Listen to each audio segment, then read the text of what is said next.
ವಾರ್ತೆಗಳ ಪ್ರಾಯೋಜಕರು ಭಾರತ್ ಫರ್ನಿಚರ್ಸ್ ರಾಯಚೂರಿನಲ್ಲಿ ಮೊದಲ ಬಾರಿಗೆ 3 ಮಳಿಗೆ ಒಳಗೊಂಡ ಬೃಹತ್ ಆಕಾರದ furniture showroom. Please contact Bharat furniture CPS complex opposite Shiva Mandir, Patel road, Raichur. SAK convention hall. Book now flat 50% discount. Save of the season.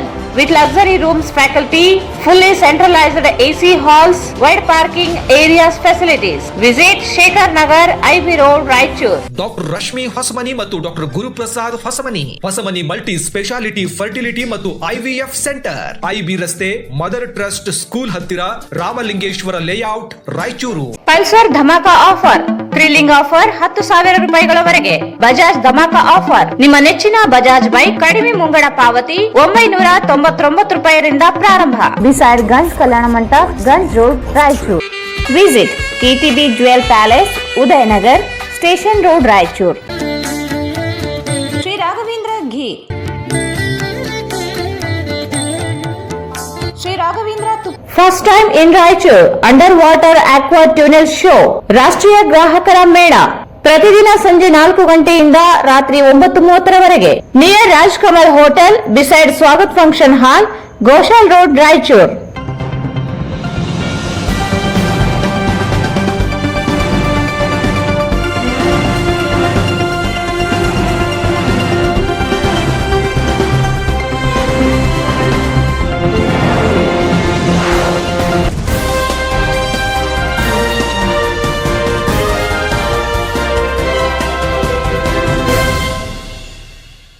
ನಮಸ್ಕಾರ, ವಾರ್ತೆಗಳಿಗೆ ಸ್ವಾಗತ. ಮೊದಲಿಗೆ ಮುಖ್ಯಾಂಶಗಳು. ಬಿಜೆಪಿಯ ದುರಾಡಳಿತ ಅಂತ್ಯಗೊಳಿಸಲು ಬೆಂಗಳೂರಿನಲ್ಲಿ ಅನುಭವ ಮಂಟಪ. ವಿವಿಧ ಸಂಘಟನೆಗಳೊಂದಿಗೆ 3 ದಿನ ಚರ್ಚೆ. SR ಹಿರೇಮಠ್. ಜೆಸ್ಕಾಂ MD ರಾಹುಲ್ ಪಾಂಡೆ ದುರಾಡಳಿತ. ಆಗಸ್ಟ್ 5ರೊಳಗೆ ಬೇಡಿಕೆಗಳಿಗೆ ಸ್ಪಂದಿಸದಿದ್ದರೆ ಸಿಎಂಗೆ ಮುತ್ತಿಗೆ. ವೆಂಕಟೇಶ್.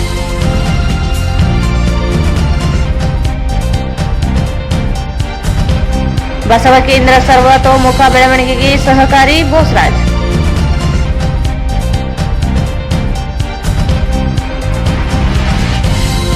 ಆಗಸ್ಟ್ 4ರಿಂದ 6ರವರೆಗೆ ಕೃಷಿ ವಿಶ್ವವಿದ್ಯಾಲಯದಲ್ಲಿ ಸಿರಿಜೀವನ ಶೈಲಿಯ ಆರೋಗ್ಯ ಶಿಬಿರ. ಟಿ. ಬಸವರಾಜ್.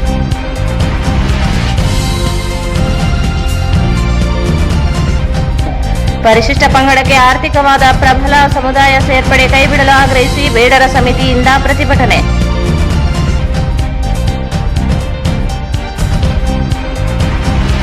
ವಿಪತ್ತು ನಿರ್ವಹಣೆ ಹಾಗೂ ಮೃದು ಕೌಶಲ್ಯ ಅಭಿವೃದ್ಧಿ ಕುರಿತು ಮಾಹಿತಿ ಕಾರ್ಯಾಗಾರ.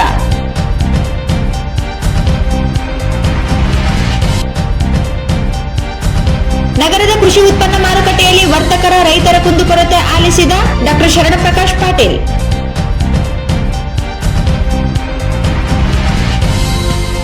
ಮತ್ತು ವಾತಾವರಣದಲ್ಲಿನ ಕಾರ್ಬನ್ ಪ್ರಮಾಣ ನಿಯಂತ್ರಿಸದಿದ್ದರೆ ಜೀವ ಸಂಕುಲದ ವಿನಾಶ. ಉಪವಲಯ ಅರಣ್ಯಾಧಿಕಾರಿ ರಾಜಶೇಖರ್. ಬಿಜೆಪಿ ದುರಾಡಳಿತ ಅಂತ್ಯಗೊಳಿಸಲು ಸಂವಿಧಾನ ಮೌಲ್ಯಗಳನ್ನು ಗಾಳಿಗೆ ತೂರಿ ಪ್ರಜಾಪ್ರಭುತ್ವ ವಿರೋಧಿ ಸರ್ಕಾರವನ್ನು ಕಿತ್ತಿಯೊಗೆಯಲು ಸಮಗ್ರ ರಾಜಕೀಯ ಚಳವಳಿ ರೂಪಿಸುವ ನಿಟ್ಟಿನಲ್ಲಿ ಸೆಪ್ಟೆಂಬರ್ 23ರಿಂದ 3 ದಿನ ಬೆಂಗಳೂರಿನಲ್ಲಿ ಗಾಂಧಿ ಭವನದಲ್ಲಿ ಅನುಭವ ಮಂಟಪ ಆಯೋಜಿಸಲಾಗಿದೆ ಎಂದು ಸಿಟಿಜನ್ ಫಾರ್ ಡೆಮಾಕ್ರಸಿ ಸಂಘಟನೆ ಅಧ್ಯಕ್ಷ SR ಹಿರೇಮಠ್ ಹೇಳಿದರು. ಬಿಜೆಪಿ ದುರಾಡಳಿತ ಅಂತ್ಯಗೊಳಿಸಲು ಸಂವಿಧಾನ ಮೌಲ್ಯಗಳನ್ನು ಗಾಳಿಗೆ ತೂರಿ ಪ್ರಜಾಪ್ರಭುತ್ವ ವಿರೋಧಿ ಸರ್ಕಾರವನ್ನು ಕಿತ್ತೊಗೆಯಲು ಸಮಗ್ರ ರಾಜಕೀಯ ಚಳವಳಿ ರೂಪಿಸುವ ನಿಟ್ಟಿನಲ್ಲಿ ಸೆಪ್ಟೆಂಬರ್ 23ರಿಂದ 3 ದಿನ ಬೆಂಗಳೂರಿನಲ್ಲಿ ಗಾಂಧಿ ಭವನದಲ್ಲಿ ಅನುಭವ ಮಂಟಪ ಆಯೋಜಿಸಲಾಗಿದೆ ಎಂದು ಸಿಟಿಜನ್ ಫಾರ್ ಡೆಮಾಕ್ರೆಟಿಕ್ ಸಂಘಟನೆ ಅಧ್ಯಕ್ಷ SR ಹಿರೇಮಠ್ ಹೇಳಿದರು. ಅವರು ಇಂದು ಮಾಧ್ಯಮಗೋಷ್ಠಿಯನ್ನು ಉದ್ದೇಶಿಸಿ ಮಾತನಾಡಿ, ರಾಜ್ಯದಲ್ಲಿ ನಡೆದ ವಿಧಾನಸಭಾ ಚುನಾವಣೆಯಲ್ಲಿ ದುರಾಡಳಿತವನ್ನು ಜನತೆ ತಿರಸ್ಕರಿಸಿದ್ದಾರೆ. ಅದೇ ರೀತಿಯಾಗಿ ದೇಶದಲ್ಲಿ ಬಿಜೆಪಿ ನೇತೃತ್ವದ NDA ಸರ್ಕಾರವನ್ನು ಕಿತ್ತಿ ಹಾಕಲು ಜನಜಾಗೃತಿ ಮೂಡಿಸುವ ಅವಶ್ಯಕತೆ ಇದೆ ಎಂದರು. ಬಿಜೆಪಿ ಮತ್ತು ಸಂಘ ಪರಿವಾರ ಶಕ್ತಿಗಳನ್ನು ನಿರ್ಣಾಯಕವಾಗಿ ಸೋಲಿಸಲು ಸಾಮಾಜಿಕ, ಸಾಂಸ್ಕೃತಿಕ ರಾಜಕಾರಣಕ್ಕಾಗಿ ಸಮಾನ ಮನಸ್ಕ ಸಂಘಟನೆಗಳು ಒಗ್ಗೂಡಿ ಚರ್ಚಿಸಲಾಗುತ್ತದೆ ಎಂದರು. ಕೇಂದ್ರ ಸರ್ಕಾರ ರೈತ ಐತಿಹಾಸಿಕ ಹೋರಾಟಕ್ಕೆ ಮಣಿದು 3 ಕಾಯ್ದೆಗಳನ್ನು ಹಿಂಪಡೆದಿದ್ದರೂ ಕಳೆದ ಬಿಜೆಪಿ ಸರ್ಕಾರ ಮಾತ್ರ ಕಾಯ್ದೆಗಳನ್ನು ಹಿಂಪಡೆಯಲಿಲ್ಲ.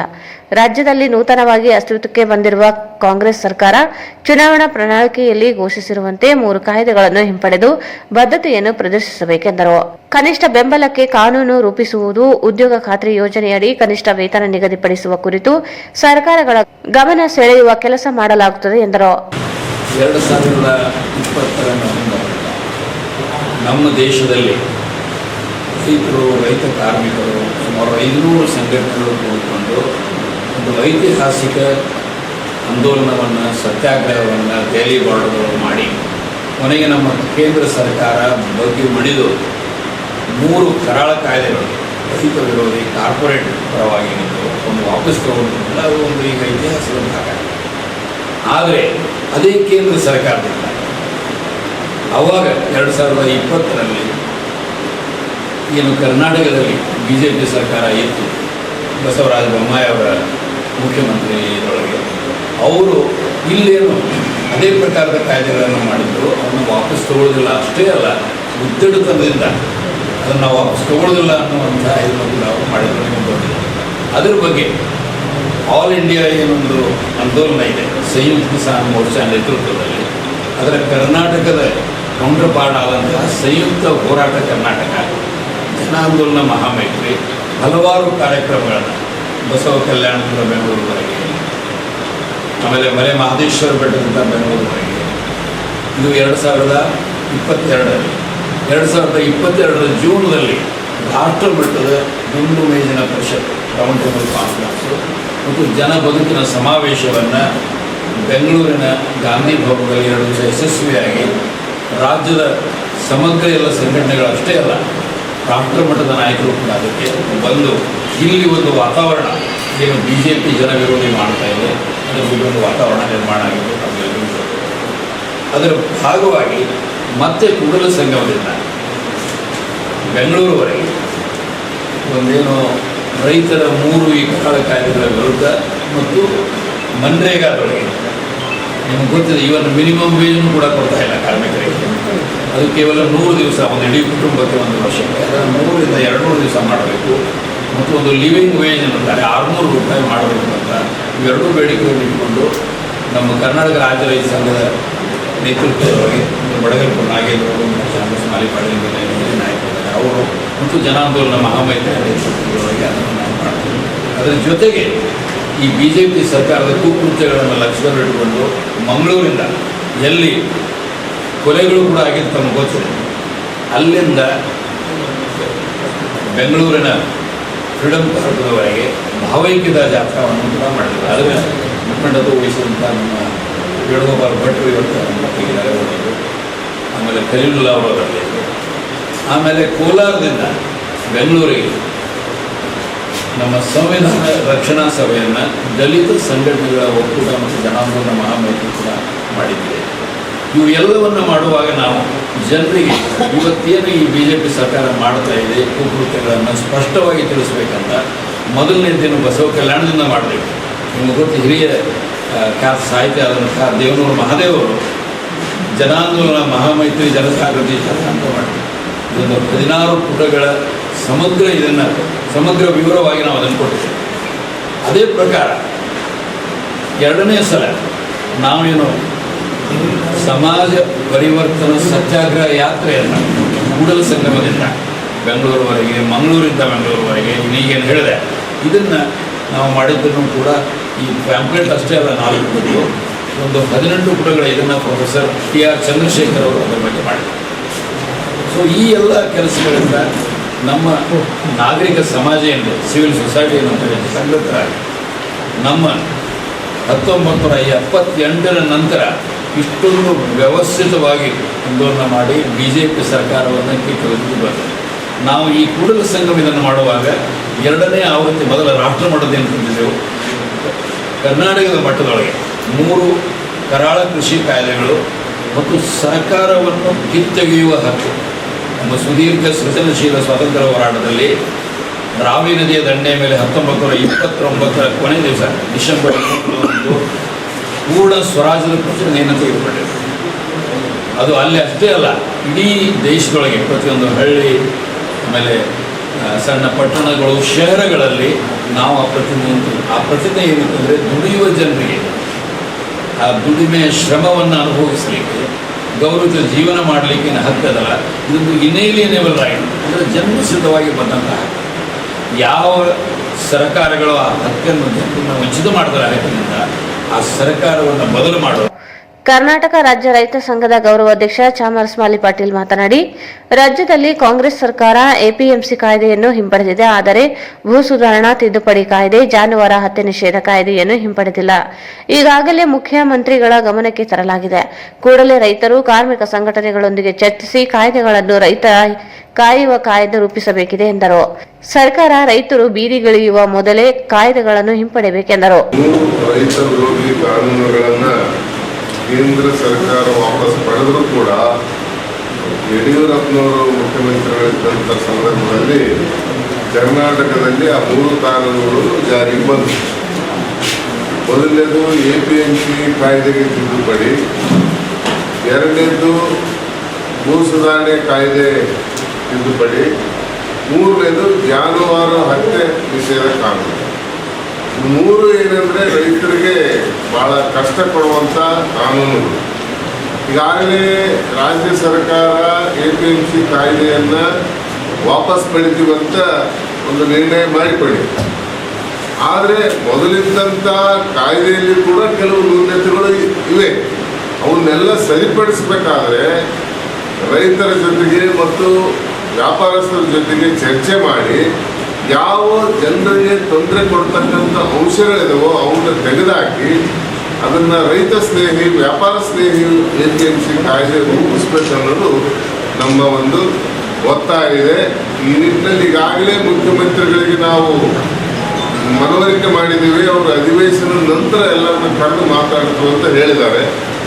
ನೋಡೋಣ, ಅದನ್ನು ಚರ್ಚೆಗೆ ಬಂದಾಗ ಅದನ್ನು ಎಷ್ಟು ಸಾಧ್ಯವಾದಷ್ಟು ಒಂದು ಜನರಿಗೆ ಅನುಕೂಲವಾಗುವಂಥ, ವ್ಯಾಪಾರಸ್ಥರಿಗೂ ಅನುಕೂಲ ಆಗುವಂಥ ಮತ್ತು ರೈತರ ಉತ್ಪನ್ನ ಮಾರಾಟ ಮಾಡಲಿಕ್ಕೆ ಅನುಕೂಲವಾಗುವಂಥ ಕಾಯ್ದೆಯನ್ನು ತರಲಿಕ್ಕೆ ನಾವು ಕೂಡ ಸರ್ಕಾರದ ಮೇಲೆ ಒತ್ತಡ ಹಾಕ್ತೀವಿ.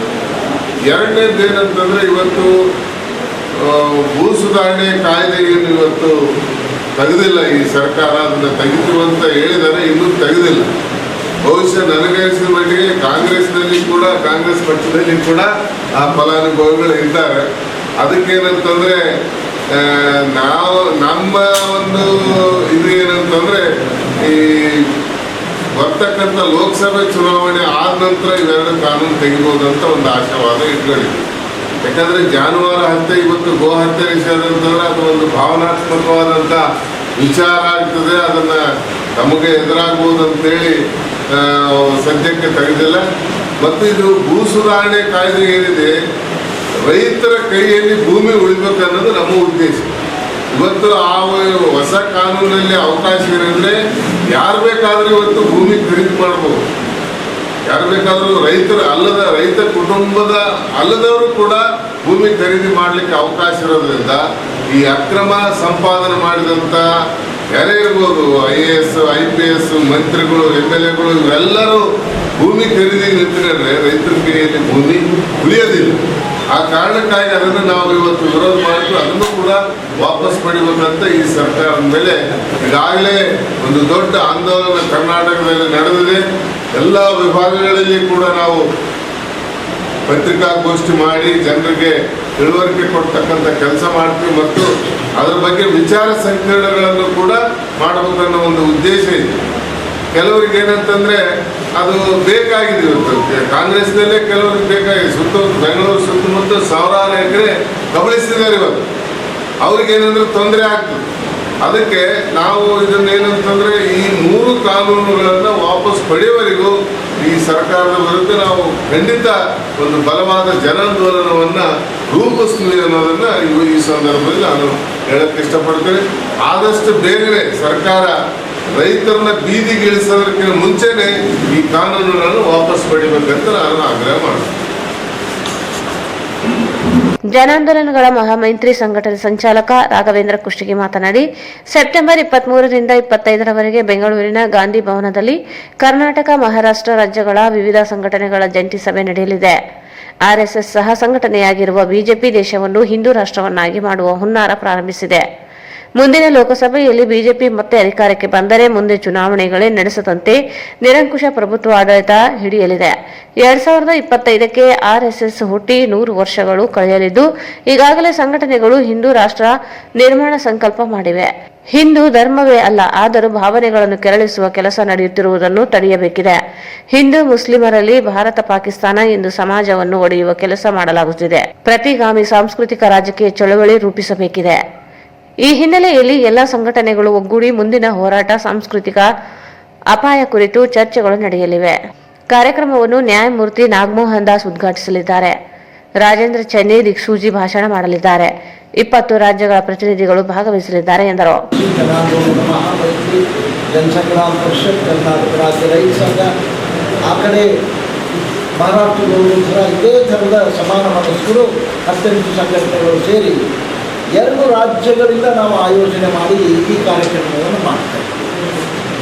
ಈ ಅನುಭವ ಮಂಟಪ ಅಂತಕ್ಕಂಥ ಪರಿಕಲ್ಪನೆ ಮತ್ತು ಇದನ್ನು ಮಾಡ್ತಕ್ಕಂಥ ಅಗತ್ಯ ನಮಗೆ ಯಾಕೆ ಬಂತು ಅನ್ನೋದಕ್ಕೆ ಹಿನ್ನೆಲೆಯಾಗಿ 2-3 ಅಂಶಗಳನ್ನು ಬಹಳ ಸಂಕ್ಷಿಪ್ತವಾಗಿ ನಾನು ಹೇಳಲಿಕ್ಕೆ ಇಷ್ಟಪಡ್ತೀನಿ. ಬುಲೆಟ್ ಪಾಯಿಂಟ್ಸ್ ಅಂತ ವಿವರಕ್ಕೆ ಹೋಗುವುದಿಲ್ಲ.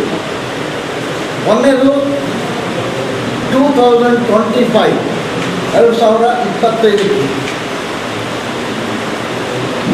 RSS ಹುಟ್ಟಿ 100 ವರ್ಷ. ಕೇಶವ ಬಲಿರಾಮ್ ಹೆಗಡೆವಾರ್ ಅಂತಕ್ಕಂಥವ್ರು ಹುಟ್ಟಾಗಿರುತ್ತ RSS ಹುಟ್ಟಿ 100 ವರ್ಷ. ಅದರ ರಾಜಕೀಯ ವಿಂಗ್, ರಾಜಕೀಯ ಪಕ್ಷ ನೇರವಾಗಿ ರಾಜಕಾರಣ ಮಾಡೋದು ಅದೇ RSS. ಅದರ ರಾಜಕೀಯ ವಿಂಗ್ ಅಂದರೆ BJP. ಅದು ಮೊದಲು ಜನಸಂಘ ಇತ್ತು, ಈಗ ಅದು BJP. ಇವತ್ತು ದೇಶದಲ್ಲಿ ಅಧಿಕಾರದಲ್ಲಿರೋದ್ರಿಂದ RSSನ 2 ಮಹತ್ವದ ಗುರಿ ನಾನು ಅರ್ಥ ಮಾಡ್ಕೊಂಡೆ. ಒಂದು ಅಖಂಡ ಭಾರತ, ಎರಡನೇದು ಹಿಂದೂ ರಾಷ್ಟ್ರ. ಅಖಂಡ ಭಾರತದ ಬಗ್ಗೆ ಈ ಸದ್ಯ ಅವರು ಮಾತಾಡ್ತಾ ಇಲ್ಲ. ಅವ್ರು ಮಾತಾಡ್ತಾ ಇರೋದು ಹಿಂದೂ ರಾಷ್ಟ್ರದ ಬಗ್ಗೆ. RSSಗೆ ಅಫಿಲೇಟ್ ಆಗಿರ್ತಕ್ಕಂಥ 100 ಸಂಘಟನೆಗಳು. ನಾನು ನಿಮ್ಗೆ ಯಾರಿಗಾರು ಬೇಕಾದ್ರೆ ವಿಡಿಯೋ ಇದ್ದಾವೆ ನನ್ನ ಹತ್ರ. ಸಂಕಲ್ಪ ಮಾಡ್ತಾರೆ 2025ಕ್ಕೆ ನಾವು ಹಿಂದೂ ರಾಷ್ಟ್ರ ಅಂತ ಮಾಡ್ತೇವೆ. ಅಗತ್ಯವಿದ್ದರೆ ನಾವು ಜೀವನ ಬಲಿದಾನ ಮಾಡ್ತೇವೆ, ಹೋರಾಡ್ತೇವೆ, ಜೀವ ತೆಗೆಯೋದು ಮರೆಯಂಗೆ ಅವ್ರು ಮಾರೇಂಗೆ. ಈ ಎರಡನ್ನೂ ಅವರು ಪ್ರತಿಜ್ಞೆ ಮಾಡಿ ದೇವರ ಹೆಸರಿನಲ್ಲಿ, RSSನ ಸಂಸ್ಥಾಪಕರ ಹೆಸರಿನಲ್ಲಿ, ನಮ್ಮ ಮನೆಯ ಕುಲದೇವರ ಹೆಸರಿನಲ್ಲಿ ನಾವು ಇದನ್ನು ಮಾಡ್ತೇವೆ ಅಂತೇಳಿ RSSಗೆ ಸಂಬಂಧಪಟ್ಟಿರ್ತಕ್ಕಂಥ ಸಂಘಟನೆಗಳು ಇವತ್ತು ಸಂಕಲ್ಪ ಮಾಡ್ತಾರೆ, ಪ್ರತಿಜ್ಞೆ ಮಾಡ್ತಾ ಇದ್ದಾರೆ. ಇನ್ನೊಂದು ಕಡೆಗೆ ಆ ನಿಟ್ಟಿನಲ್ಲಿ ಕೇಂದ್ರ ಸರ್ಕಾರ ಹೋಗ್ತಾ ಇದೆ. ಅದು 2024ರಲ್ಲಿ ಒಂದು ವೇಳೆ ಇದೇ NDA BJP ನೇತೃತ್ವದ NDA ಸರ್ಕಾರ ಅಧಿಕಾರಕ್ಕೆ ಬಂದರೆ ಹಲವು ಜನ ತಜ್ಞರು, ಚಿಂತಕರು ಇವತ್ತಿನ ಅಂತಾರಾಷ್ಟ್ರೀಯ ಮಟ್ಟದ ಒಂದು ಪರಿಸ್ಥಿತಿಗೆ ಅನುಗುಣವಾಗಿ ನೋಡಿ ಏನು ವಿಶ್ಲೇಷಣೆ, 24ರ ಚುನಾವಣೆಯಲ್ಲಿ BJP ಅಧಿಕಾರಕ್ಕೆ ಪುನಃ ಬಂದರೆ ಇನ್ನು ಮುಂದೆ ದೇಶದಲ್ಲಿ ಮತ್ತೆ ಚುನಾವಣೆಗಳಾಗಲಿಲ್ಲ. ರಷ್ಯಾದಲ್ಲಿ ಪುಟಿನ್ ನಾನು ಬದುಕಿರೋವರೆಗೂ ಹೇಗೆ ಅಧ್ಯಕ್ಷ ಅಂತ ಘೋಷಣೆ ಮಾಡಿದನೋ, ಇಲ್ಲಿಯೂ ಕೂಡ ಆ ಥರದ ಪರಿಸ್ಥಿತಿ ಬರ್ತದೆ. ಈಗ ಘೋಷಿತ ಎಮರ್ಜೆನ್ಸಿ ತುರ್ತು ಪರಿಸ್ಥಿತಿ ಇದ್ದು ಮುಂಬರುವ ದಿನಗಳಲ್ಲಿ ಘೋಷಿತ ತುರ್ತು ಪರಿಸ್ಥಿತಿ ಬರ್ತದೆ. ಇಡೀ ದೇಶದೊಳಗೆ ಒಂದು ಸಿವಿಲ್ ವಾರ್ ಟೈಪ್ ಸದ್ಯ ನಡೆದಿದೆ. ಮಣಿಪುರದಲ್ಲಿ ನಡೆದಿದೆ. ನಿನ್ನೆಲ್ಲ ಮೊನ್ನೆ ಉತ್ತರ ಪ್ರದೇಶದಲ್ಲಿ 4 ಚರ್ಚ್ಗಳನ್ನು ಧ್ವಂಸ ಮಾಡಿದ್ದಾರೆ. ಮಣಿಪುರದಲ್ಲಿ ನಡೀತಾ ಇದೆ. ಇಡೀ ದೇಶದಲ್ಲಿ ಹಿಂದೂ ಮುಸ್ಲಿಂ, ಭಾರತ ಪಾಕಿಸ್ತಾನ್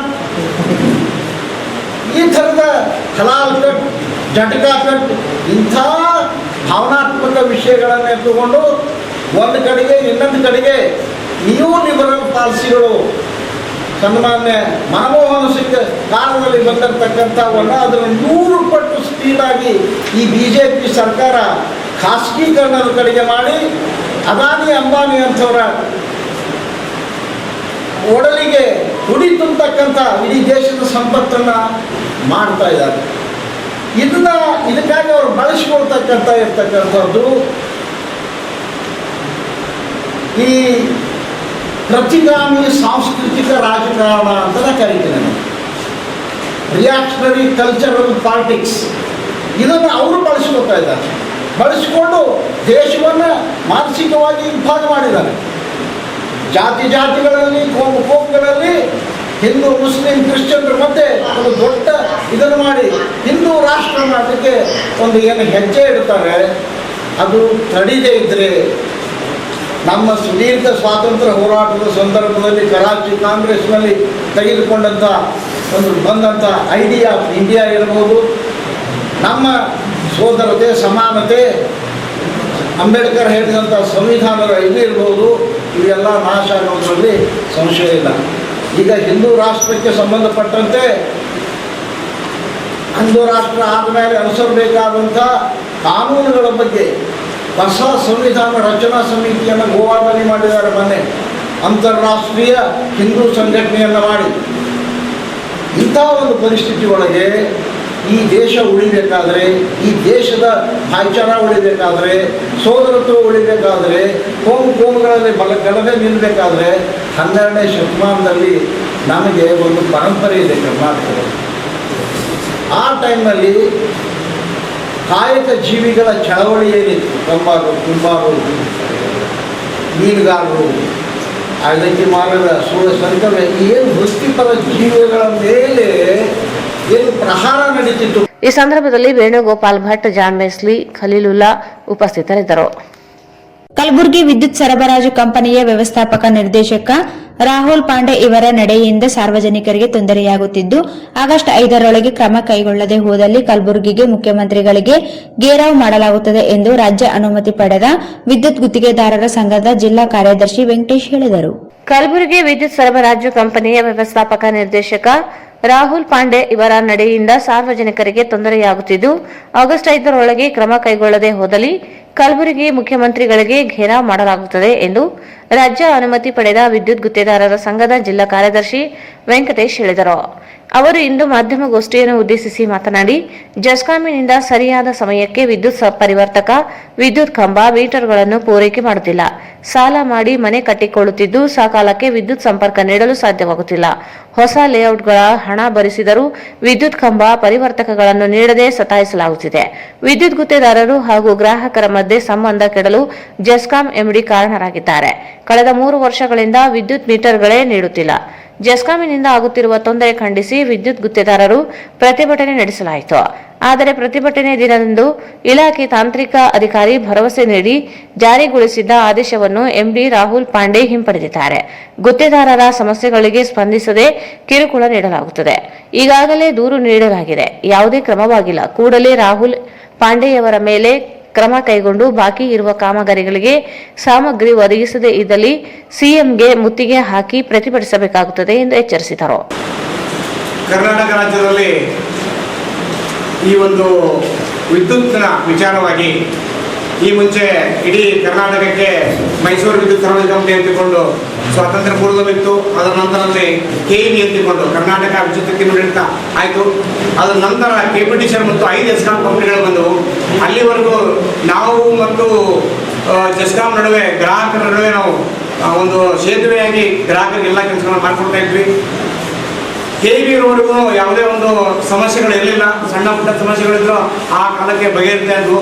ಆದರೆ ಈ ಕೆಇಬಿಯಿಂದ ಕೆಪಿಟಿಷನ್ ಮತ್ತು ಇಸ್ಕಾಂ ಆದ ನಂತರದಲ್ಲಿ ನಮ್ಮ 6 ಜಿಲ್ಲೆಗಳ ಜೆಸ್ಕಾಂ ವ್ಯಾಪ್ತಿ ಆದ ನಂತರದಲ್ಲಿ ಸಾಕಷ್ಟು ಸಮಸ್ಯೆಗಳ ಆಗರವಾಗಿದೆ. ಗ್ರಾಹಕರಿಗೆ ಸರಿಯಾದ ಸಮಯದಲ್ಲಿ ಮಾಪಕಗಳು ಸಿಗ್ತಾ ಇಲ್ಲ. ಈಗ ಕಳೆದ 6 ತಿಂಗಳಿಂದ ಮಾಪಕಗಳಿಂದ ಎಷ್ಟೋ ಸಾವಿರಾರು ಮನೆಗಳು ವಿದ್ಯುತ್ ಸಂಪರ್ಕವಿಲ್ಲದೆ, 100 ಫ್ಯಾಕ್ಟ್ರಿಗಳು, 100 ಶಾಪಿಂಗ್ ಕಾಂಪ್ಲೆಕ್ಸ್ಗಳು ಇವತ್ತು ಕೇವಲ ಒಂದು 1000 ರೂಪಾಯಿ ಬೆಲೆ ಬಾಳುವ ಮೀಟರ್ ಇಲ್ಲದೆ, ಇವತ್ತು ಕನೆಕ್ಷನ್ ಇಲ್ಲದೆ ಸಾಕಷ್ಟು ಜನ ಬ್ಯಾಂಕಿನಿಂದ ಲಕ್ಷಾಂತರ ರೂಪಾಯಿ, ಕೋಟ್ಯಾಂತರ ರೂಪಾಯಿ ಸಾಲವನ್ನು ಮಾಡಿ ಇಂಡಸ್ಟ್ರಿ ಮಾಡಿದ್ದಾರೆ, ಕಾಂಪ್ಲೆಕ್ಸ್ ಕಟ್ಟಿದ್ದಾರೆ, ಮನೆ ಕಟ್ಕೊಂಡಿದ್ದಾರೆ. ಅವರಿಗೆ ವಿದ್ಯುತ್ ಸಂಪರ್ಕ ಇಲ್ಲದೆ ಒದ್ದಾಡ್ತಾ ಇದ್ದಾರೆ. ಅದರ ಜೊತೆಗೆ ಗ್ರಾಹಕರ ಸಲುವಾಗಿ ನಾವೇನು ಕೆಲಸ ಮಾಡ್ತಾ ಇದ್ದೀವಿ, ಈ ಪಂಪ್ ಸೆಟ್ಗಳಿಗೆ ಒಂದು ನೀರಾವರಿ ಸೌಲಭ್ಯಕ್ಕಾಗಿ ಕೆಲಸ ಮಾಡ್ತಿದ್ವಿ. ಅಲ್ಲಿ ಸಾಮಗ್ರಿಗಳನ್ನೇ ಕೊಡ್ತಾ ಇಲ್ಲ, ಕಂಬಗಳು ಕೊಡ್ತಾ ಇಲ್ಲ, ಟ್ರಾನ್ಸ್ಫಾರ್ಮರ್ ಕೊಡ್ತಾ ಇಲ್ಲ, ಅದಕ್ಕೆ ಬೇಕಾದ ಸಪೋರ್ಟಿಂಗ್ ಮೆಟೀರಿಯಲ್ ಕೊಡ್ತಾ ಇಲ್ಲ. ಮತ್ತು ಕಳೆದ ಒಂದು 3 ವರ್ಷಗಳಲ್ಲಿ ಒಂದು ಹೊಸ ಸ್ಕೀಮ್ ಅಂತ ಒಂದು ಸರ್ಕಾರ ರೈತರ ಸಲುವಾಗಿನೇ ಶೀಘ್ರ ಸಂಪರ್ಕ ಅನ್ನುವಂಥ ಒಂದು ಯೋಜನೆ. ಅದೇನಪ್ಪ ಅಂದರೆ, ಒಂದು ರೈತ ತನ್ನ ಹೊಲದಲ್ಲಿ ತನಗೆ ವಿದ್ಯುತ್ ಸಲುವಾಗಿ ಏನು ಬೇಕು ಅದರ ಇನ್ಫ್ರಾಸ್ಟ್ರಕ್ಚರ್ ಎಲ್ಲನೂ ಮಾಡ್ಕೋಬೇಕು. ಡಿಪಾರ್ಟ್ಮೆಂಟು ಫ್ರೀಯಾಗಿ ಅವ್ರಿಗೆ ಟ್ರಾನ್ಸ್ಫಾರ್ಮರ್ ಕೊಡ್ತದೆ. ನೀವು ಅದನ್ನು ರೆಡಿ ಮಾಡಿಕೊಂಡು 2 ದಿವಸದಲ್ಲಿ ನಿಮಗೆ ಟ್ರಾನ್ಸ್ಫಾರ್ಮರ್ ಕೊಡ್ತೀವಿ ಅಂತ ಹೇಳಿದ್ದಾರೆ. ಆದರೆ ಇವತ್ತರೆಗೂ ಆ ಸ್ಕೀಮ್ ಕೇವಲ ಹೆಸರಿಗೆ ಮಾತ್ರ ಆಗಿದೆ. ಎಲ್ಲವನ್ನು ರೆಡಿ ಮಾಡ್ಕೊಂಡು 3 ವರ್ಷ ಆದರೂ ಗ್ರಾಹಕರಿಗೆ ಪರಿವರ್ತಕಗಳು ಸಿಕ್ಕಿಲ್ಲ. ಅದರಿಂದ ಅವರಿಗೆ ನೀರಾವರಿ ಮಾಡ್ಕೊಳ್ಳೋಕೆ ಅನುಕೂಲ ಆಗಿಲ್ಲ. ಅದರಿಂದ ಸಾಲ ಸೋಲದಲ್ಲಿ ಅವರು ಸಿಲುಕಿ ಇನ್ನೂ ತೊಂದರೆಗೆ ಸಿಲುಕಿಕೊಂಡಿದ್ದಾರೆ. ಅದೇ ರೀತಿಯಾಗಿ ನಗರಗಳಲ್ಲಿ ಈ ಒಂದು ಹೊಸ ಹೊಸ ಲೇಔಟ್ಗಳು ಆಗ್ತವೆ.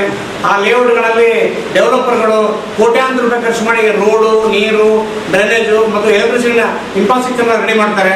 ಅದು ತಮ್ಮ ಸ್ವಂತ ಆರ್ಥಿಕ ಯೋಜನೆಯಲ್ಲಿ. ಆದರೆ ಇದಕ್ಕೆ ಬೇಕಾದಂಥ ಪರಿವರ್ತಕ ಟ್ರಾನ್ಸ್ಫಾರ್ಮರ್ ಮಾತ್ರ ಏನು ಮಾಡಿದೆ ಕಂಪನಿಗಳಂದರೆ, ತಮ್ಮ ಜಸ್ಕಾಂ ಕಂಪನಿಗೆ ದುಡ್ಡು ಕಟ್ಟಬೇಕು. ಅಂಡರ್ DCW ಸ್ಕೀಮಲ್ಲಿ ಡಿಪಾಸಿಟ್ ಕಾಂಟ್ರಿಬ್ಯೂಷನ್ ಅವ್ರು ಕಲ್ತಿಕೊಂಡು ಆ ಸ್ಕೀಮಲ್ಲಿ ದುಡ್ಡು ಕಟ್ಟಬೇಕು. ಆ ದುಡ್ಡನ್ನು ಅವ್ರು ಕಟ್ಸ್ಕೊಂಡು ಇವತ್ತು 2 ವರ್ಷಗಳಾದರೂ ಕೂಡ ಪರಿವರ್ತಕಗಳನ್ನು ಕೊಡ್ತಾ ಇಲ್ಲ. ಇದರಿಂದ ನಮ್ಮ ಮತ್ತು ಗ್ರಾಹಕರ ಮತ್ತು ಡೆವಲಪರ್ ನಡುವೆ ಸಾಕಷ್ಟು ವಾಗ್ವಾದಗಳಾಗಿದ್ದಾವೆ. ಯಾಕಂದರೆ ಪ್ಲಾಟ್ ತಗೊಂಡಂಥ ಗ್ರಾಹಕರಲ್ಲಿ ಮನೆ ಕಟ್ಟಬೇಕಾಗಿದೆ, ಡೆವಲಪರ್ಗೆ ಸಾಲಗಳನ್ನು ಮಾಡಿರ್ತಾರೆ, ಅದನ್ನು ತಿಳಿಸ್ಕೊಂಡು ಪ್ಲಾಟ್ಗಳನ್ನು ಮಾಡಿದ್ರೆ ದುಡ್ಡು ಬರ್ತದೆ. ಮತ್ತು ಒಂದು ಗ್ರಾಹಕರದ್ದು ಒಂದು ಒಳ್ಳೆ ಸಂಬಂಧ ಇಟ್ಕೊಂಡ್ರೆ ನಾಳೆ ಇನ್ನೊಂದು ಮುಸಲ್ಟಿ ಕೈ ಹಾಕಿದಾಗ ಜನ ಅವ್ರಿಗೆ ಸಹಕಾರ ಕೊಡ್ತಾರೆ. ಇಲ್ಲಾಂದರೆ ಅವರ ನಮ್ಮ ನಡುವೆ ಒಂದು ಬಾಂಧವ್ಯಕ್ಕೆ ಒಂದು ಕುಂಠಿತ ಆಗ್ತದೆ. ಈ ರೀತಿಯಾಗಿ ಹಲವಾರು ಸಮಸ್ಯೆಗಳಿದ್ದಾಗ ನಮ್ಮ ಜಸ್ಕಾಂ ವ್ಯಾಪ್ತಿಯ ಜಸ್ಕಾಂ ಏನು ಕೇಂದ್ರ ಕಚೇರಿ ಗುಲ್ಬರ್ಗದಲ್ಲಿದೆ, ಅಲ್ಲಿ ರಾಹುಲ್ ಪಾಂಡೆ ಅಂತ ಒಬ್ಬ IAS ಅಧಿಕಾರಿ MD ಇದ್ದಾರೆ. ಅವರಿಗೆ 3 ವರ್ಷಗಳಲ್ಲಿ ನಾವು ನಮ್ಮ 6 ಜಿಲ್ಲೆಗಳ ಜಿಲ್ಲಾ ಸಮಿತಿ ಪದಾಧಿಕಾರಿಗಳು, ಹಲವಾರು ಸಲ ಸಾವಿರಾರು ಜನ ಕಾಂಟ್ರಾಕ್ಟ್ಗಳು, ಇದರ ಜೊತೆಗೆ ನಮ್ಮ ಕೇಂದ್ರ ಸಮಿತಿಯ ರಾಜ್ಯ ಪದಾಧಿಕಾರಿಗಳು, ನಮ್ಮ ರಾಜ್ಯಾಧ್ಯಕ್ಷರಂತ ರಮೇಶ್ ಅವರ ನೇತೃತ್ವದಲ್ಲಿ 3 ಸಲ ಗುಲ್ಬರ್ಗಕ್ಕೆ ಬಂದು ಅವ್ರ ಜೊತೆಗೆ ಅಪಾಯಿಂಟ್ಮೆಂಟ್ ತಗೊಂಡು ಅವ್ರ ಜೊತೆ ಬಂದಾಗ ಕೂಡ ಅವರು ನಮಗೆ ಸಿಗದೇನೆ ನಾನು ಅಲ್ಲಿ ಮೀಟಿಂಗಲ್ಲಿ ಇದ್ದೀನಿ, ನಾನು ಇಲ್ಲಿ ಕೋರ್ಟ್ ಕೇಸಲ್ಲಿ ಅಂದುಕೊಂಡು ಕುಂಟು ನೆಪಗಳನ್ನು ಇದುವರೆಗೂ ನಮಗೆ ಸಹಕಾರ ನೀಡಿಲ್ಲ ಮತ್ತು ನಮ್ಮ ಸಮಸ್ಯೆಗಳಿಗೆ ಸ್ಪಂದಿಸಿಲ್ಲ, ಪರಿಹಾರ ಕೊಟ್ಟಿಲ್ಲ. ಕೊನೆಯದಾಗಿ ಮೊನ್ನೆ ನಾವು 24ನೇ ತಾರೀಕು ಗುಲ್ಬರ್ಗದಲ್ಲಿ ಒಂದು ದೊಡ್ಡ ಬೃಹತ್ ಹೋರಾಟವನ್ನು ಮತ್ತು ಚಳವಳಿನ ಹಮ್ಮಿಕೊಂಡ್ವಿ. ಅದನ್ನು ಕೂಡ ಅವ್ರಿಗೆ ಪೂರ್ವಭಾವವಾಗಿ ತಿಳಿಸಿದ್ವಿ. ಸರ್, ನಾವು ನಿಮ್ಮ ಹತ್ರ ಬರ್ತಾ ಇದ್ದೀವಿ, ಇವತ್ತು ನಮಗೊಂದು ಅವಕಾಶ ಕೊಟ್ಟು ನಾವೇನು ನಮ್ಮ ಒಂದು 14 ಬೇಡಿಕೆಗಳಿದಾವ ಅದನ್ನು ಈಡೇರಿಸಿದ್ದಾರಪ್ಪ ಅಂದರೆ ನಮ್ಮ ಚಳವಳಿನ ವಾಪಸ್ ತಗೊಂಡ್ವಿ ಅಂತ ತಿಳಿಸಿದಾಗ ಕೂಡ ಅವತ್ತು ಆ ಪುಣ್ಯಾತ್ಮ ತನ್ನ ಫೋನನ್ನು ಸ್ವಿಚ್ ಆಫ್ ಮಾಡಿಕೊಂಡು ಕುಂದ್ಬಿಟ್ಟ. ನಾವು ಅವತ್ತು ಸಿಕ್ಕಾಪಟ್ಟೆ ಮಳೆ ಗುಲ್ಬರ್ಗದಲ್ಲಿ, ಆ ಮಳೆ ಒಳಗಡೆ ಸಾವಿರಾರು ಜನ ಕಾಂಟ್ರಾಕ್ಟ್ರು ಆ ಜಸ್ಕಾಂ ಪ್ರಿಮಿಸಸ್ ಬಿಟ್ಟು ಅಡ್ಡಾಡಲೇ ಇಲ್ಲ. ಕೊನೆಗೆ ಅಲ್ಲಿರುವಂಥ ಅವತ್ತು ಜಸ್ಕಾಂನ DT ಅವರು director of technical RD Chandrashekar ಅಂತ ತಿಳ್ಕೊಂಡು ಅವರು ಹಲವಾರು ಪಾಪ ಅವರು ಇನ್ನೂ 2 ದಿನಗಳು ರಿಟೈರ್ ಆಗ್ತಿದ್ದಾರೆ. 2ನೇ ಫ್ಲೋರಿಂದ ಕೆಳಗಡೆ 4 ಸಲ ಬಂದರು ಅವರು. ಇಲ್ಲ ಬರ್ರಿ, ನಾನು MD ಮಾತಾಡ್ತೀನಿ, ಸರಿ ಮಾಡ್ತೇನೆ. ನಾವು ಅವ್ರು ಹೇಳಿದ್ವಿ, ಸರ್ ಈ ಮುಂಚೆ ನಿಮ್ಮ ಹತ್ರ ಬಂದು ಸಾಕಷ್ಟು ಸಲ ನಾವು ನಿಮ್ಮ ಹತ್ರ ಈ ವಿಷಯ ಚರ್ಚೆ ಮಾಡಿದ್ದೀವಿ, ನಿಮ್ಮಿಂದ ನಮಗೆ ಯಾವುದೂ ಪರಿಹಾರ ಕಂಡುಕೊಳ್ಳೋಕ್ಕಾಗಿಲ್ಲ, ನೀವು ನಮ್ಗೆ ಯಾವುದು ಸಹಾಯ ಮಾಡಿಲ್ಲ. ಸೊ ನಿಮ್ಮ ಮಾತಿನ ನಾವು ಎದ್ದೇಳಿಲ್ಲ. ಇವತ್ತು ನಮ್ಮ ಸ್ಪಷ್ಟ ನಿರ್ಧಾರ, ನಾವು ಇಲ್ಲೇ ಕೂತಿರ್ತೀವಿ, MD ಬರಬೇಕು, ಇಲ್ಲ ನಮ್ಮ ಒಂದು ಏನು ಸಮಸ್ಯೆಗಳನ್ನ ಅದು ಬಗೆಹರಿದಂಗೆ ನಾವು ಆರ್ಡರ್ ಕೊಡಬೇಕು ಅಂದ್ಕೊಂಡು ಹೇಳಿದಾಗ ಒಂದು ಆರ್ಡರ್ ಹಾಕೊಂಡು ಕೇವಲ ನಮಗೆ ಮಾತ್ರ ಅಡ್ರೆಸ್ ಮಾಡಿ, ಇಲ್ಲ ನಾವು ನಿಮ್ಮೆಲ್ಲ ಸಮಸ್ಯೆಗಳಿಗೆ ಒಪ್ಕೊಂಡಿದ್ದೀವಿ, ನೀವು ಸ್ಟ್ರೈಕ್ ಆಗೋದ ಕೊಡ್ರಿ. ಅವನ್ನ ಹೇಳಿದ್ರು ಇಲ್ಲ, ಈ ರೀತಿ ಆದರೆ ನಾಳೆ ನಿಮ್ಮ ಕೆಳಗ ಅಂತ ಇರುವಂಥ chief engineers, superintendent engineers, executive engineers ಹೇಳಿದ್ರೆ ಒಪ್ಪಲ್ಲ, ನೀವು ಅವ್ರಿಗೆ ಆದೇಶ ಹಾಕ್ರಿ, ಈ ರೀತಿ ಆದೇಶ ಮಾಡಿದ್ದೀವಿ, ವಿದ್ಯುತ್ ಗುತ್ತಿಗೆದಾರರಿಗೆ ಇವನ್ನೆಲ್ಲ ಮಾಡಿಕೊಡ್ರಿ ಅಂದ್ಕೊಂಡು ಆದೇಶ ಹಾಕ್ರಿ, ಆವಾಗ ಮಾತ್ರ ನಾವು ನಿಮಗೆ ನಾವು ಇಲ್ಲಿಂದ ಎದ್ದೇಳ್ತು ಅಂತ ಹೇಳಿದಾಗ ಸಾಯಂಕಾಲ 6 ಅವ್ರು ತಿರ್ಗಾ ಒಂದು ಆದೇಶ ಹಾಕೊಂಡು ಬಂದು ಆದೇಶ ಹಾಕೋದ್ರ ಜೊತೆಗೆ ಅವ್ರು ಏನು ಮಾಡಿದ್ರು, ಈ MD ಅವರು ಸಿಗದೇ ಇದ್ದ ಕಾರಣಕ್ಕೆ ಕರ್ನಾಟಕ ರಾಜ್ಯ ಇಂಧನ ಇಲಾಖೆಗೆ ಅಲ್ಲಿರುವಂಥ ಅಪರ ಮುಖ್ಯ ಕಾರ್ಯದರ್ಶಿಗಳಂತ ಶ್ರೀ ಕುಮಾರ್ ನಾಯ್ಕ್ ಸರ್ ಅವರು ಮಾತಾಡ್ಬಿಟ್ಟು ಅವ್ರು ಹೇಳಿದ್ರು, ಇಲ್ಲ ಏನು ವಿದ್ಯುತ್ ಗುತ್ತಿಗೆದಾರ ಬೇಡಿಕೆಗಳಿದ್ದಾವೆ ಇವೆಲ್ಲವೂ ಆಲ್ರೆಡಿ ನಾವು ನಮ್ಮ ಇಂಧನ ಇಲಾಖೆಯಿಂದ ಅವರಿಗೆ ಆದೇಶ ಕೊಟ್ಟಿದ್ದೀವಿ, ನೀವು ಮಾತ್ರ ಕೊಡಬೇಕಾಗಿದೆ, ನಿಮ್ಮಿಂದ ಫೋಟೋವನ್ನು ಕಳಿಸ್ಬಿಡ್ರಿ, ಅವ್ರಿಗೆ ಯಾಕೆ ಸತಾಯಿಸ್ತಾರೆ ಅಂತ ಹೇಳಿದಾಗ ಅವ್ರು ಅದೇ ರೀತಿ ಆದೇಶವನ್ನು ಹಾಕಿಕೊಟ್ರು. ಸರಿ ಅಂತ ಹೇಳ್ಕೊಂಡು ಸಾಯಂಕಾಲ 6 ಆದೇಶ ತಗೊಂಡು ಕೊನೆಗೆ ಆಯ್ತಲ್ಲಪ್ಪ MD ಅವರು ಇದ್ದರು, DT ಅವರೆಲ್ಲ ಆದೇಶ ಹಾಕಿಕೊಟ್ರಲ್ಲ ಅಂತ ತಿಳ್ಕೊಂಡು ನಾವು ಖುಷಿಯಿಂದ ನಮ್ಮ ಊರಿಗೆ ಬಂದಾಗ ತಿರುಗಿದ ದಿನ ಬೆಳಗ್ಗೆ ನಮಗೆ ಅಗಾಧ ಕಾದಿತ್ತು. ಆ ಪುಣ್ಯಾತ್ಮ MD ಬಂದು ಬೆಳಗ್ಗೆ 8 ಗಂಟೆಗೆ ಬಂದು 24ನೇ ತಾರೀಕಿಗೆ ಆದೇಶ ಹಾಕಿದ್ರು, ಅದನ್ನೆಲ್ಲ ಸ್ಕ್ವಾಶ್ ಮಾಡಿ ಇವನ್ನೆಲ್ಲ ನಾನು ವಾಪಸ್ ಪಡ್ಕೊಂಡಿದ್ದೀನಿ ಅಂತ ತಿಳ್ಕೊಂಡು ಹಾಕಿದ್ದಾರೆ. ದಯಮಾಡಿ ಮಾಧ್ಯಮ ಸ್ನೇಹಿತರೆ, ಈ ಒಂದು ಅವರಿಗೆ ನಾವು ಒಂದು ಪತ್ರ ಬರೆದಿದ್ದೇವೆ. ಸನ್ಮಾನ್ಯ ಮುಖ್ಯಮಂತ್ರಿಗಳೇ, ನಾವು ಈಗಾಗಲೇ ಸಾಕಷ್ಟು ಸಮಸ್ಯೆಗಳನ್ನು ಅನುಭವಿಸಿದ್ದೀವಿ. ಇದು ನಮ್ಮ ಹೋರಾಟದ ಕೊನೆಯ ಘಟ್ಟ. ಇನ್ನು ನಾವು ನಮ್ಮ ಒಂದು ಸಮಸ್ಯೆಗೆ ಪರಿಹಾರ ಕಂಡುಕೊಂಡಿಲ್ಲ ಅನ್ನೋದಾದರೆ ನಾವು ಸ್ವಾತಂತ್ರ್ಯ ಉದ್ಯಾನದಲ್ಲಿ ಚಳವಳಿಯನ್ನು ಮಾಡಿ ನಮ್ಮ ಹಕ್ಕನ್ನು ನಾವು ಪಡ್ಕೋಬೇಕಾಗ್ತದೆ. ಈ ಒಂದು ನೀವು 5ನೇ ತಾರೀಕಿಗೆ ಗುಲ್ಬರ್ಗ ಬರಕತ್ತೀರಿ, ಅದರೊಳಗಡೆ ನಮ್ಮ ಸಮಸ್ಯೆಗಳಿಗೆ ಪರಿಹಾರವನ್ನು ಕೊಟ್ಟಿದ್ದಲ್ಲದಾದರೆ ನಾವು ಖಂಡಿತ ಒಂದು 25,000 ಜನ ವಿದ್ಯುತ್ತರು ಅಖಂಡ ಕರ್ನಾಟಕದಿಂದ ಪ್ರತಿಯೊಂದು ಜಿಲ್ಲೆಗಳಿಂದ ಎಲ್ಲ ವಿದ್ಯುತ್ ಬಂದು ನಿಮಗೆ ಗುಲ್ಬರ್ಗದಲ್ಲಿ ಬುತ್ತಿ ಹಾಕಿ ಗೆರವನ್ನು ಹಾಕಿ ತಿಳ್ಕೊಂಡು ಈ ನಿಮ್ಮ ಒಂದು ಮಾಧ್ಯಮದ ಮುಖಾಂತರ ಇವತ್ತು ಸರ್ಕಾರಕ್ಕೆ ಮತ್ತು ಸನ್ಮಾನ್ಯ ಮುಖ್ಯಮಂತ್ರಿಗಳಿಗೆ ನಾವು ಒಂದು ಎಚ್ಚರಿಕೆ ಅಂದುಕೊಂಡ್ರು ತಪ್ಪಾಗಲಿಕ್ಕಿಲ್ಲ, ಎಚ್ಚರಿಕೆಯನ್ನು ಕೊಡ್ತಾ ಇದ್ದೀವಿ. ದಯಮಾಡಿ ಈ ವಿಷಯವನ್ನು. ಈ ಸಂದರ್ಭದಲ್ಲಿ ಸಂಘದ ಅಧ್ಯಕ್ಷ ಅಲ್ಲಭಕ್ಷ, ಭೀಮಣ್ಣ, ಕರಿಯಪ್ಪ, ಶ್ರೀನಿವಾಸ್, ದತ್ತಾತ್ರೇಯ ಸೇರಿ ಅನೇಕರಿದ್ದರು. ಬಸವಾದಿ ಪ್ರಮಥರ ವಚನ ಚಿಂತನೆ ಸಮಾಜದ ಸಮಗ್ರ ಅಭಿವೃದ್ಧಿಗೆ ಪೂರಕವಾಗಿದ್ದು, ಬಸವ ಕೇಂದ್ರದ ಸರ್ವತೋಮುಖ ಬೆಳವಣಿಗೆಗಾಗಿ ಸರ್ಕಾರದ ವತಿಯಿಂದ ಅನುದಾನ ಮಂಜೂರು ಮಾಡುವುದಾಗಿ ಸಣ್ಣ ನೀರಾವರಿ ಹಾಗೂ ವಿಜ್ಞಾನ ತಂತ್ರಜ್ಞಾನ ಸಚಿವ ಎನ್ಎಸ್ ಬೋಸರಾಜ್ ಹೇಳಿದರು. ಬಸವಾದಿ ಪ್ರಥಮರ ವಚನ ಚಿಂತನೆ ಸಮಾಜದ ಸಮಗ್ರ ಅಭಿವೃದ್ಧಿಗೆ ಪೂರಕವಾಗಿದ್ದು, ಬಸವ ಕೇಂದ್ರದ ಸರ್ವತೋಮುಖ ಬೆಳವಣಿಗೆಗಾಗಿ ಸರ್ಕಾರದ ವತಿಯಿಂದ ಅನುದಾನ ಮಂಜೂರು ಮಾಡುವುದಾಗಿ ಸಣ್ಣ ನೀರಾವರಿ ಹಾಗೂ ವಿಜ್ಞಾನ ತಂತ್ರಜ್ಞಾನ ಸಚಿವ ಎನ್ಎಸ್ ಬೋಸರಾಜ್ ಹೇಳಿದರು.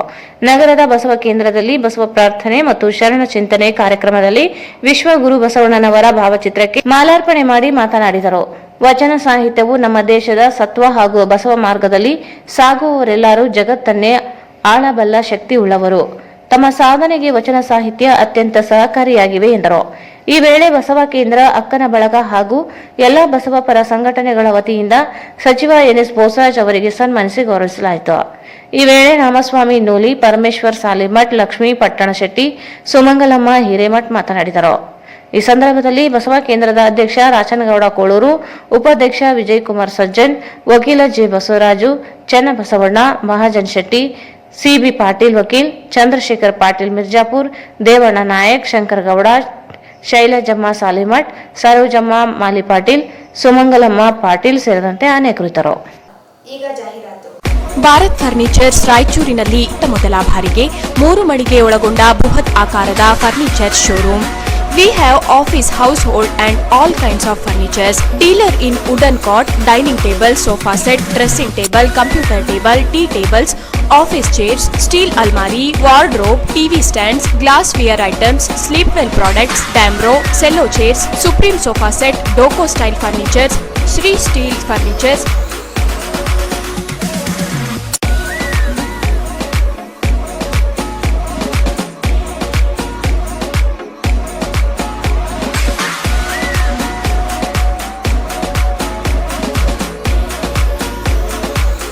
For more details, please contact Bharat Furniture CPS Complex opposite Shiva Mandir, Patel Road, Raichur. Mobile number 9880240959, 9880240956, 8892589596. SAK Convention Hall. Book now flat 50% discount. Save of the season.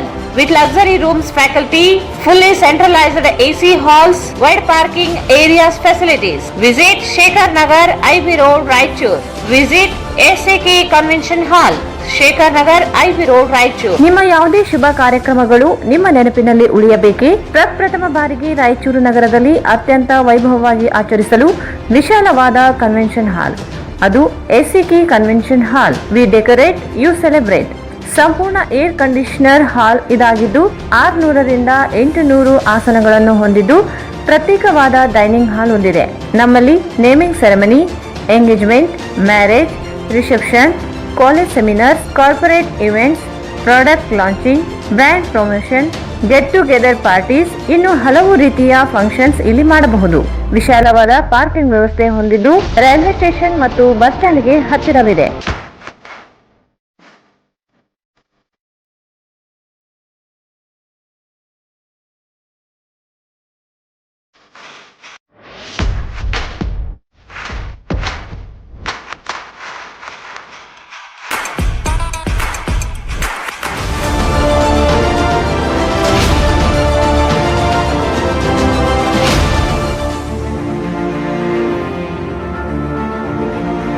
ಇಂದೇ ಭೇಟಿ ನೀಡಿ SAK ಕನ್ವೆನ್ಷನ್ ಹಾಲ್, Shekhar Nagar, IB road, Raichur.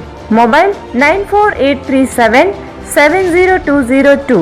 Hosamani multi speciality fertility ಮತ್ತು IVF centre. Ashwini ಹೇಗಿದ್ಯಾ? ಮಗು ತುಂಬಾ ಚೆನ್ನಾಗಿದೆ. ಹೌದು ಕಣೆ, ನನಗರ ತುಂಬಾ ವರ್ಷ ಆದ್ರೂ ಮಕ್ಕಳೇ ಆಗಿರ್ಲಿಲ್ಲ. ಆಗ ನಾನು ಹೊಸಮನಿ ಫರ್ಟಿಲಿಟಿ ಮತ್ತು IVF ಸೆಂಟರ್ಗೆ ಹೋಗಿ ಟ್ರೀಟ್ಮೆಂಟ್ ತಗೊಂಡೆ. ಈಗ ಮಗು ಆಯ್ತು. ಹೌದು, ಹೊಸಮನಿ ಫರ್ಟಿಲಿಟಿ ಮತ್ತು IVF ಸೆಂಟರ್. ಇಲ್ಲಿ ದೊರೆಯುವ ಸೌಲಭ್ಯಗಳು: ಓವ್ಯುಲೇಷನ್, ಅಂಡೋತ್ಪತ್ತಿ, ಇಂಡಕ್ಷನ್, IUI, IVF, ICSI, ಪುರುಷ ಬಂಜೆತನ ಚಿಕಿತ್ಸೆ, TECA, PESA, ಫಲವತ್ತತೆ ಸಂರಕ್ಷಣಾ ಚಿಕಿತ್ಸೆ, ಹಿಸ್ಟರೋಸ್ಕೋಪಿ, ಲ್ಯಾಬ್ರೋಸ್ಕೋಪಿ, ನಿಯಮಿತ ANC ತಪಾಸಣೆ ಮತ್ತು ವಿತರಣೆ, ಅಲ್ಟ್ರಾಸೋನೋಗ್ರಫಿ, 24 ಗಂಟೆಗಳ ಲ್ಯಾಬ್ ಸೌಲಭ್ಯಗಳು ಮತ್ತು ICU, NICU ಸೆಟಪ್. ಹಿಂದೆ ಸಂಪರ್ಕಿಸಿ ಡಾಕ್ಟರ್ ರಶ್ಮಿ ಹೊಸಮನಿ ಮತ್ತು doctor Guruprasad Hosamani. Hosamani multi speciality fertility ಮತ್ತು IVF ಸೆಂಟರ್, IB ರಸ್ತೆ, ಮದರ್ ಟ್ರಸ್ಟ್ ಸ್ಕೂಲ್ ಹತ್ತಿರ, ರಾಮಲಿಂಗೇಶ್ವರ ಲೇಔಟ್, ರಾಯಚೂರು. ಕರೆ ಮಾಡಿ 8971034723 ಮತ್ತು 9663556077. ಬಿಲ್ಲಿಂಗ್ ಆಫರ್ 10,000 ರೂಪಾಯಿಗಳವರೆಗೆ. ಪಲ್ಸರ್ NS 125cc 95% ಸಾಲ ಸೌಲಭ್ಯ. ಪಲ್ಸರ್ P150 48 ತಿಂಗಳ ಕಂತುಗಳು ಮಾತ್ರ. ಪಲ್ಸರ್ N160 6,000 ರೂಪಾಯಿಗಳವರೆಗೆ ಉಳಿತಾಯ. ಪಲ್ಸರ್ 150 TD ಸೀಮಿತ ಅವಧಿಯವರೆಗೆ ಮಾತ್ರ. ಹಿಂದೆ ಎಂದು ಇರದ, ಮುಂದೆಂದೂ ಇರದ ಬಜಾಜ್ ಧಮಾಕ ಆಫರ್. ನಿಮ್ಮ ನೆಚ್ಚಿನ ಬಜಾಜ್ ಬೈಕ್ ಕಡಿಮೆ ಮುಂಗಡ ಪಾವತಿ 999 ರೂಪಾಯಿರಿಂದ ಪ್ರಾರಂಭ. CT 110A ಕಡಿಮೆ ಡೌನ್ ಪೇಮೆಂಟ್ 999 ರೂಪಾಯಿ ಮಾತ್ರ. ನ್ಯೂ ಪ್ಲಾಟಿನಾ 110 ABS 1999 ರೂಪಾಯಿ ಮಾತ್ರ. ಪಲ್ಸರ್ 125 2,999 ರೂಪಾಯಿ ಮಾತ್ರ.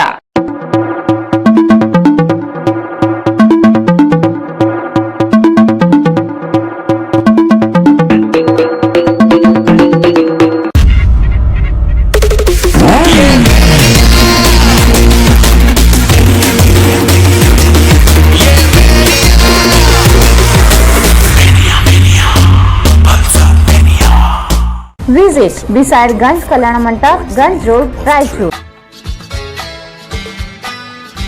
Raichur's biggest jewel palace. All types of jewelries available in only KTB Jewel Palace. 916 Allmark Gold Jewelries available. ವಿಶೇಷವಾಗಿ ಬಂಗಾರದ ಆಭರಣಗಳಾದ ನಮ್ಮಲ್ಲಿ ಫ್ಯಾನ್ಸಿ ಇಯರಿಂಗ್ಸ್, ಫ್ಯಾನ್ಸಿ ನೆಕ್ಲೆಸ್, ಮಾಂಗಲ್ಯ ಮತ್ತು ಬಳೆಗಳು, ಇನ್ನು ಅನೇಕ ತರಹದ ಆಭರಣಗಳು ದೊರೆಯುತ್ತವೆ. ಬೆಳ್ಳಿಯ ಆಭರಣಗಳಾದ ಕಾಲುಂಗುರ, ಕಾಲುಗೆಜೆ, ಬೆಳ್ಳಿಯ ಪೂಜಾ ಐಟಮ್ಸ್, ವಿವಿಧ ರೀತಿಯ ಆರ್ಟಿಕಲ್ಸ್ ದೊರೆಯುತ್ತವೆ. ರಾಯಚೂರಿನಲ್ಲಿ ಮೊಟ್ಟ ಮೊದಲ ಬಾರಿಗೆ ಯುವಕರಿಗಾಗಿಯೇ ಬ್ರಾಸ್ಲೆಟ್ಸ್, ಚೈನ್ಸ್, ಉಂಗುರಗಳು, ಇನ್ನು ಅನೇಕ ರೀತಿಯ ಡಿಸೈನ್ಸ್ ಆಭರಣಗಳು ದೊರೆಯುತ್ತವೆ.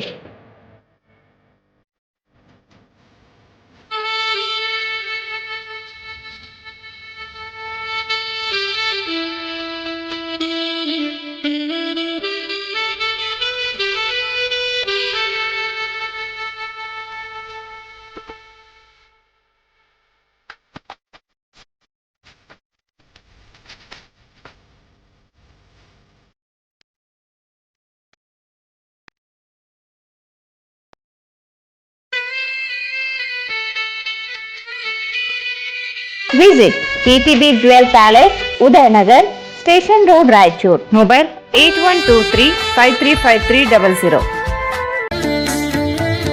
Sri Raghavendra Ghee, Sri Raghavendra Tupa,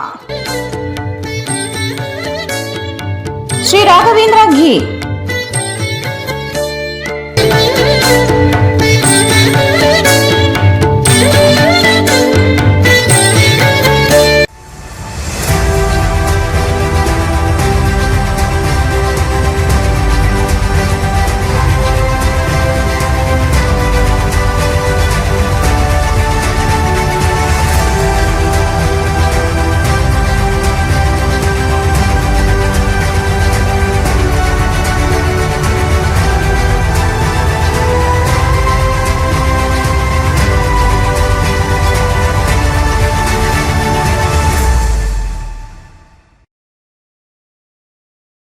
ಮತ್ತೊಮ್ಮೆ ವಾರ್ತೆಗಳಿಗೆ ಸ್ವಾಗತ. ಸಿರಿ ಜೀವನ ಶೈಲಿಯ ಆರೋಗ್ಯ ಶಿಬಿರವನ್ನು ಆಗಸ್ಟ್ 4ರಿಂದ 6ರವರೆಗೆ ರಾಯಚೂರು ಕೃಷಿ ವಿಶ್ವವಿದ್ಯಾಲಯದಲ್ಲಿ ಆಯೋಜಿಸಲಾಗಿದೆ ಎಂದು ಸಿರಿಧಾನ್ಯ ಸಂಘಟನೆಯ ಟಿ ಬಸವರಾಜ್ ಹೇಳಿದರು.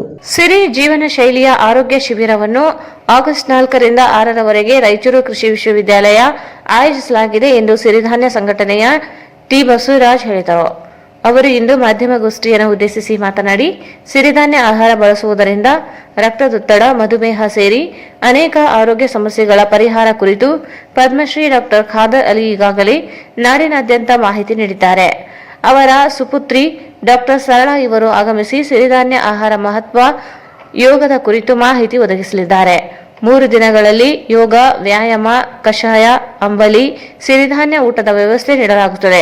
ಶಿಬಿರದಲ್ಲಿ ಭಾಗವಹಿಸುವವರು 6,000 ರೂಪಾಯಿ ಪ್ರವೇಶ ಶುಲ್ಕ ಪಾವತಿಸಬೇಕಿದೆ. 3 ದಿನ ಶಿಬಿರಾರ್ಥಿಗಳ ಪರೀಕ್ಷೆ ನಡೆಸಿ ರೋಗಗಳ ಗುಣಮುಖವಾಗಿರುವ ಮಾಹಿತಿಯನ್ನು ಒದಗಿಸಲಾಗುತ್ತದೆ. ಸಾರ್ವಜನಿಕರು ಹೆಚ್ಚಿನ ಸಂಖ್ಯೆಯಲ್ಲಿ ಭಾಗವಹಿಸಿ ಸದುಪಯೋಗ ಪಡೆಯಬೇಕೆಂದರು. ಪ್ರಚಾರ ಕೊಟ್ಟು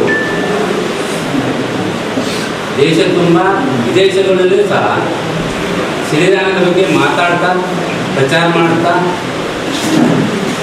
ಅದನ್ನು ಊಟ ಮಾಡ್ತಾ ಇರುವಂಥ ಸ್ಥಿತಿ ತಂದಿರುವಂಥ ಪದ್ಮಶ್ರೀ ಡಾಕ್ಟರ್ ಖಾದರ್ ಅವರು ನಮಗೆ ಗೊತ್ತಿರುತ್ತೆ ತಿಳ್ಕೊಂಡಿದ್ದೀನಿ. ಅವರ ಕಾರ್ಯಕ್ರಮ, ಅವರ ಮಗಳು, ಅವರು ಡಾಕ್ಟ್ರೇ, ಖಾದರಷ್ಟು ತಿಳುವಳಿಕೆ ಇರುವಂಥ ಮಗಳು ಮತ್ತು ಹಳೆಯ 3 ದಿವಸ ರಾಯಚೂರಲ್ಲಿ ಕೃಷಿ ವಿಶ್ವವಿದ್ಯಾಲಯದಲ್ಲಿ ಕಾರ್ಯಕ್ರಮ ಮಾಡ್ತಾರೆ. ವೆಲ್ನೆಸ್ ಕಾರ್ಯಕ್ರಮ ಅಂತ. ಇದುವರೆಗೆ ಏನಾಗ್ತಿತ್ತು, ಪ್ರತಿ ತಾಲೂಕಾ ಪ್ಲೇಸು ಸಣ್ಣ ಸಣ್ಣ ಊರಲ್ಲಿ ನಾವು ಅವ್ರನ್ನ ಕರ್ಕೊಂಡು ತಿರುಗಾಡಿದ್ದೀವಿ. ಎಲ್ಲರಿಗೆ ಅದರ ಬಗ್ಗೆ ತಿಳುವಳಿಕೆ ಕೊಟ್ಟಿದ್ದೀವಿ. ಎಲ್ಲರನ್ನವರು ಹೇಳ್ತಾರೆ, ಹೋಗ್ತಾರೆ, ನಮಗೆ ಮುಂದೆ ಏನಂತ ಗೊತ್ತಾಗ್ತಾ ಇಲ್ಲ ಅಂತೇಳಿ ಅದರ ಸಲುವಾಗಿ 3 ದಿವಸ ಅವರೇ ಕೂತು ನಿಂತ್ಕೊಂಡು ಬೆಳಗ್ಗೆಯಿಂದ ಸಾಯಂಕಾಲ ತನಕ ಯೋಗ ಇರ್ತಾ, ವ್ಯಾಯಾಮ ಇರ್ತದೆ, ಉಪನ್ಯಾಸಗಳು ಇರ್ತಾವ. ಬೆಳಗ್ಗೆ ಕಷಾಯದಿಂದ ಶುರು ಮಾಡಿ ಅಂಬಲಿ ಅಂತ ಮಾಡ್ತಾರೆ, ಸಿರಿಧಾನ್ಯದ ಊಟ ಮಾಡಿಸ್ತಾರೆ. ರಾತ್ರಿ ತನಕ ಉಪನ್ಯಾಸ ಮತ್ತು ಊಟ, ತಿಳುವಳಿಕೆ ಕೊಡೋದು, ಇದೆಲ್ಲ ಒಂದು ಉತ್ತಮ ಕಾರ್ಯಕ್ರಮ. ಯಾರ್ಯಾರಿಗೆ BP ಇದೆ, ಸ್ಟಾರ್ಟಿಂಗಲ್ಲಿ ಟೆಸ್ಟ್ ಮಾಡ್ತೀವಿ, ನಾವು ರಿಸಲ್ಟ್ ತೋರಿಸ್ತೀವಿ. 300 ಇದೆ, 400 ಇದೆ, 500 ಇದೆ ಅಂತೀವಿ. ಶುಗರ್ 3ನೇ ದಿವಸ ಆಮೇಲೆ ಹೋಗೋ ದಿವಸ ಮತ್ತೆ ಟೆಸ್ಟ್ ಮಾಡಿ ತೋರಿಸ್ತೀವಿ. ನೀವು ನಿಮಗೆ 3ನೇ ದಿವಸದಲ್ಲಿ ನಿಮಗೆ ಎಷ್ಟು ಕಡಿಮೆ ಆಯಿತು, ಇದನ್ನು ನೀವು ಜೀವನದಲ್ಲಿ ಅಳವಡಿಸ್ಕೊಂಡ್ರೆ ಟ್ಯಾಬ್ಲೆಟು, ಇನ್ಸುಲಿನು ಬೇಕಾಗಲ್ಲ. ಇದು 100% ಪ್ರೂವ್ಡ್. ಇಷ್ಟೊಂದು ಒಳ್ಳೆಯ ಕಾರ್ಯಕ್ರಮ ಇದೆ. ದಯವಿಟ್ಟು ಇದನ್ನು ವಿನಂತಿ ಮಾಡ್ತೀನಿ, ತಮಗೆ ಆದಷ್ಟು ಪ್ರಚಾರ ಮಾಡಿಸ್ತೀವಿ.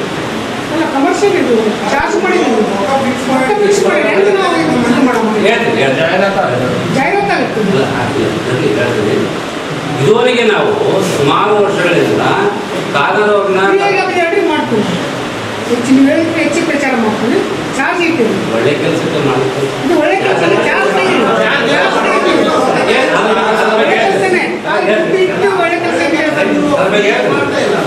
ಇಷ್ಟು ಇದುವರೆಗೂ ಎಲ್ಲಿ ನಾವು ಫೀಸ್ ಇಟ್ಟು ಅವ್ರ ಕಾರ್ಯಕ್ರಮ ಮಾಡಿಲ್ಲ. ಯಾಕೆ ಮಾಡಿಲ್ಲ.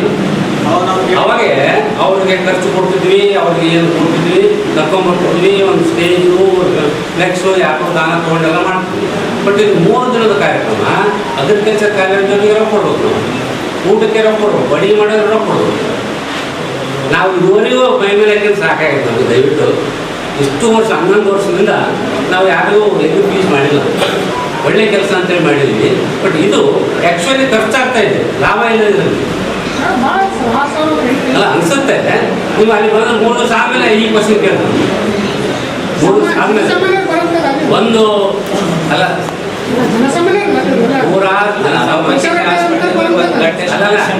ಜನಸಾಮಾನ್ಯರು ಒಂದು ಹಾಸ್ಪಿಟ್ಲಿಗೆ ಹೋದ್ರೆ, ಆರೋಗ್ಯ ಹಾಸ್ಪಿಟ್ಲಿಗೆ ಹೋದ್ರೆ ಹೊರಗೆ ಬಂದ್ರೆ ಎಷ್ಟು ಖರ್ಚಾಗುತ್ತೆ ಜನಸಾಮಾನ್ಯ ಒಂದಿನ ಹಾಸ್ಪಿಟ್ಲಿಗೆ. ಆದರೆ ಇದು ಲಾಭ ದೃಷ್ಟಿಗೆ ಮಾಡಿದ್ದಿಲ್ಲ. ದಯವಿಟ್ಟು ಖರ್ಚು ವೆಚ್ಚಗಳು ಅನಿವಾರ್ಯವಾಗಿ ಬೇಕಾದ ಕಾರಣಕ್ಕೆ 3 ದಿವಸ 4, 5, 6 ರಾತ್ರಿ 7-8 ಗಂಟೆಗೆ ಹೋಗ್ತೀವಿ.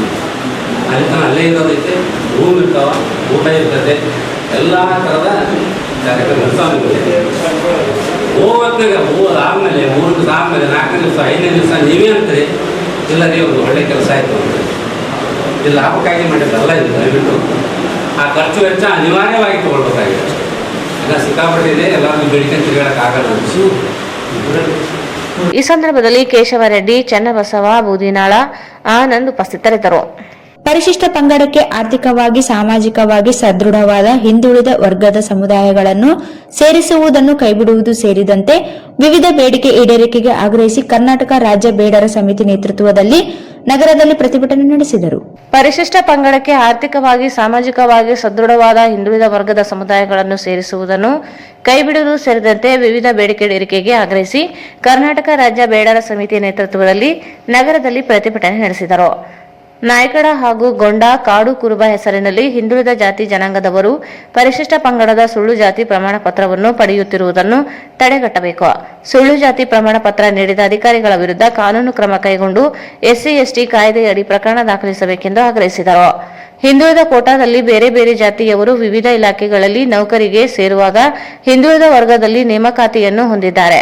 ಮತ್ತೊಂದೆಡೆ ಇವರ ಜಾತಿಯ ಉಪನಾಮವನ್ನು ಇಟ್ಟುಕೊಂಡು ತಳವಾರರು ಎಂದು ಸುಳ್ಳು ದಾಖಲೆಗಳನ್ನು ಸೃಷ್ಟಿಸಿ ತಹಸೀಲ್ದಾರ್ ಅವರಿಗೆ ಸುಳ್ಳು ಮಾಹಿತಿಯನ್ನು ನೀಡಿ ತಳವಾರ ಹೆಸರಿನಲ್ಲಿ ಪರಿಶಿಷ್ಟ ಪಂಗಡದ ಪ್ರಮಾಣ ಪತ್ರವನ್ನು ಪಡೆದಿದ್ದಾರೆ. ಪದೋನ್ನತಿ ಪಡೆಯುವ ದುರಾಸೆಯಿಂದ ಪರಿಶಿಷ್ಟ ಪಂಗಡದ ಸುಳ್ಳು ಪ್ರಮಾಣ ಪತ್ರ ಪಡೆಯುತ್ತಿದ್ದು ಕಡಿವಾಣ ಹಾಕಬೇಕೆಂದು ಒತ್ತಾಯಿಸಿದರು. ಜಾತಿ ಪರಿಶೀಲನೆ ಸಮಿತಿಯಿಂದ ಜಾತಿಗಳನ್ನು ಪರಿಶೀಲಿಸಬೇಕು.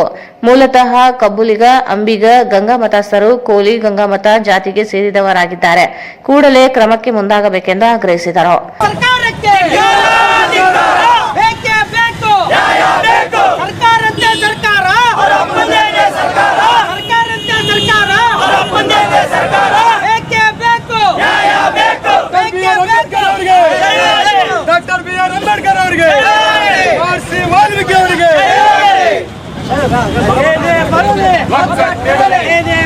ನಕಲಿ ಜಾತಿ ಪ್ರಮಾಣ ಪತ್ರ ಕೊಡ್ತಿರ್ತಕ್ಕಂಥ ಅಧಿಕಾರಿಗಳ ವಿರುದ್ಧ, ನಕಲಿ ಜಾತಿ ಪ್ರಮಾಣ ಪತ್ರ ಕೊಡುವಂತ ಅಧಿಕಾರಿಗಳ ವಿರುದ್ಧ, ಅನ್ಯ ಜಾತಿಯನ್ನು STಯಲ್ಲಿ ಸೇರಿಸತಕ್ಕಂಥ ರಾಜ್ಯ ಸರ್ಕಾರಕ್ಕೆ, ಪರಿಶಿಷ್ಟ ಪಂಗಡದಲ್ಲಿ ಬೇರೆ ಜಾತಿಯನ್ನು ಸೇರಿಸುತ್ತಿರುವ ರಾಜ್ಯ ಸರ್ಕಾರಕ್ಕೆ, ಸುಳ್ಳು ಜಾತಿ ಪ್ರಮಾಣ ಪತ್ರವನ್ನು ಕೊಡ್ತಿರ್ತಕ್ಕಂಥ ಅಧಿಕಾರಿಗಳಿಗೆ ಬೇಕೇ ಬೇಕು, ಬೇಕೇ ಬೇಕು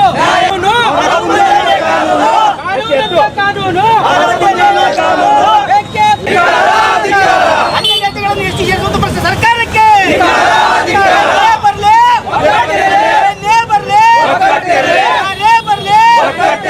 ಯಾರೇ ಬರಲಿ, ಏತಕ್ಕಾಗಿ ಹೋರಾಟ,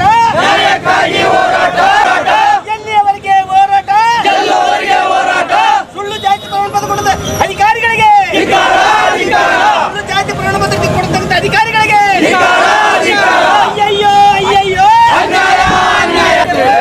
ಬರಲಿ, ಎಲ್ಲಿಯವರೆಗೆ ಹೋರಾಟ,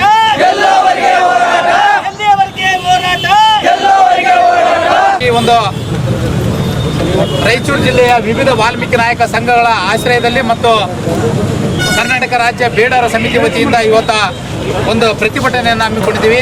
ಪ್ರತಿಭಟನೆ ಉದ್ದೇಶ ಏನೈತಪ್ಪ ಅಂತಂದರೆ, ಮುಖ್ಯವಾಗಿರ್ತಕ್ಕಂಥ ಇವತ್ತು ಭಾಳಷ್ಟು ಶೈಕ್ಷಣಿಕವಾಗಿರ್ತಕ್ಕಂಥ ಮತ್ತು ಆರ್ಥಿಕವಾಗಿ ಮತ್ತು ಸಾಮಾಜಿಕವಾಗಿರ್ತಕ್ಕಂಥ ಬಲಿಷ್ಠವಾಗಿರ್ತಕ್ಕಂಥ ಜನಾಂಗವನ್ನು ಪರಿಶಿಷ್ಟ ಪಂಗಡ ಪಟ್ಟಿಯಲ್ಲಿ ಸೇರಿಸ್ತಾ ಇದ್ದಾರೆ.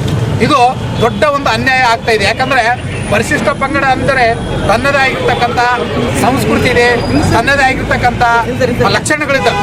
ಅದರದ್ದೇ ಆಗಿರ್ತಕ್ಕಂಥ ಕೆಲವೊಂದು ಭಾಷೆ ಇರ್ಬೋದು, ಮತ್ತು ಅದರದ್ದೇ ಆಗಿರ್ತಕ್ಕಂಥ ಸಂಪ್ರದಾಯಗಳು ಮತ್ತು ಶವ ಸಂಸ್ಕಾರ ಇರ್ಬೋದು, ಅವ್ರದ್ದೇ ಆಗಿರ್ತಕ್ಕಂಥ ಒಂದು ಪರಂಪರೆ, ಒಂದು ನೃತ್ಯ, ಈ ರೀತಿಯಾಗಿರ್ತಕ್ಕಂಥ ಬುಡಕಟ್ಟು ಜನಾಂಗದ ಒಂದು ಲಕ್ಷಣಗಳು ಇದ್ದರೂ ಕೂಡ ಈ ಲಕ್ಷಣಗಳನ್ನು ಯಾವುದೇ ಲಕ್ಷಣಗಳು ಇಲ್ಲದಿರ್ತಕ್ಕಂಥ ಇವತ್ತು ಒಂದು ಹಾಲುಮತ ಸಮಾಜವನ್ನು ಪರಿಶಿಷ್ಟ ಪಂಗಡಕ್ಕೆ ಸೇರಿಸ್ತಾ ಇದೆ.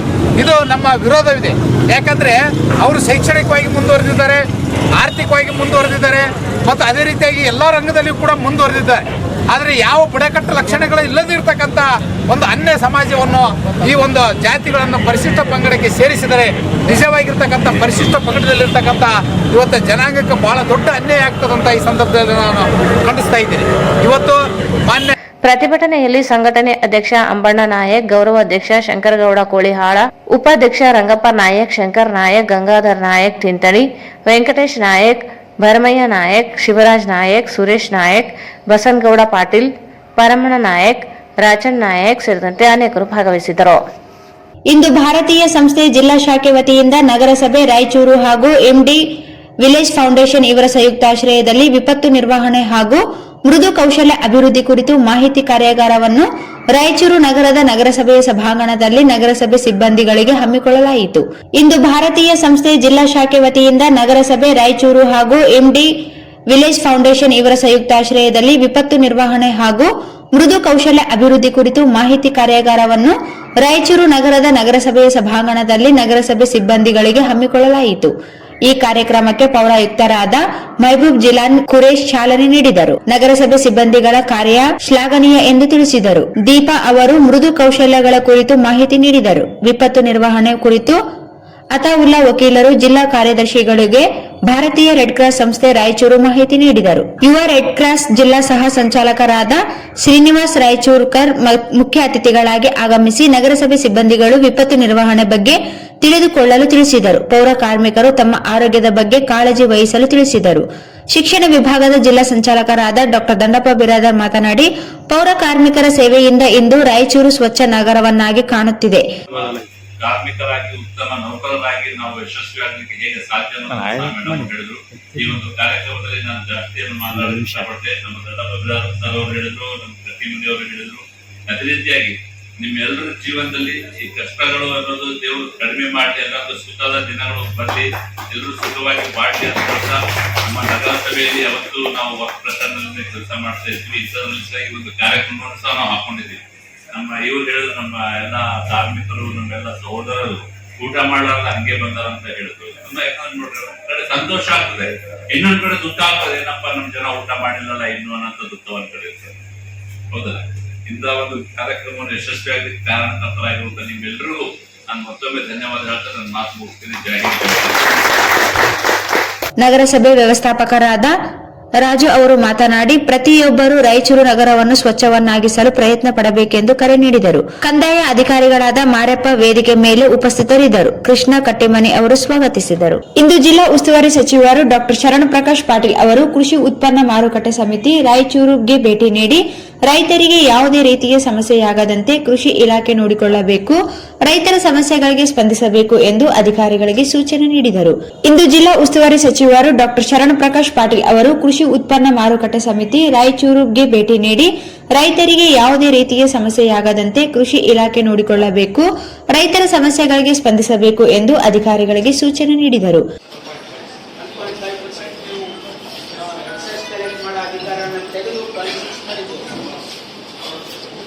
ಹಾಗಾಗಿ ಇವತ್ತು ಎಪಿಎಂಸಿ ನಮ್ಮ ಸಚಿವರಾಗಿರ್ತಕ್ಕಂಥ ಪಾಟೀಲ್ ಅವರು ಕೂಡ ಹೇಳಿದ್ದಾರೆ, ಇನ್ನೂ ಹೆಚ್ಚಿನ ಶಕ್ತಿ ಕೊಡ್ತಕ್ಕಂಥ ನಾವು ಮಾಡ್ತೀವಿ ಅಂತ ಹೇಳಿದ್ದಾರೆ.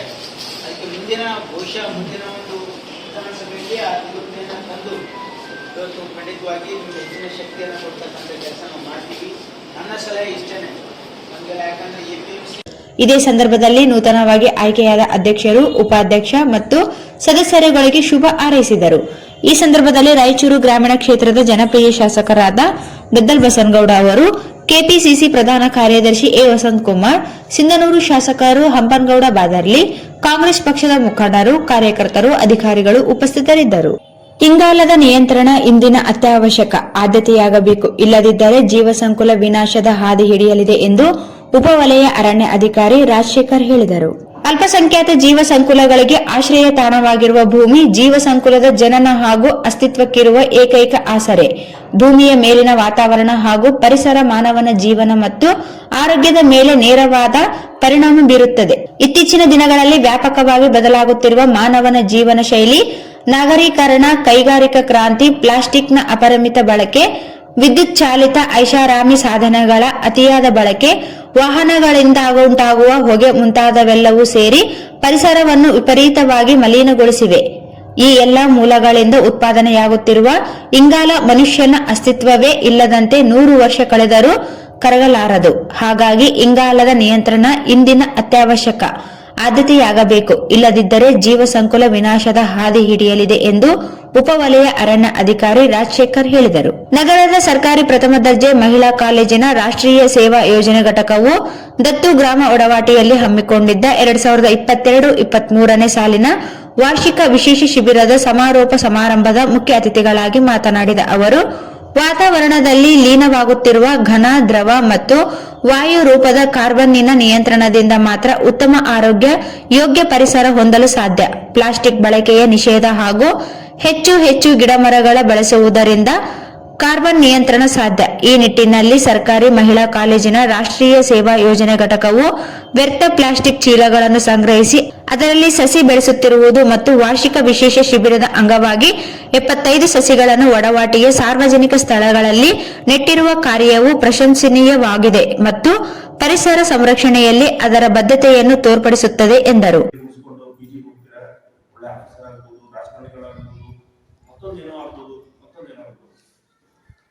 ಎಲ್ಲರೂ ಪರಿಸರದ ಮೇಲೆ ಕಾಳಜಿ ಕಂಪಲ್ಸರಿ ಆಗಿ.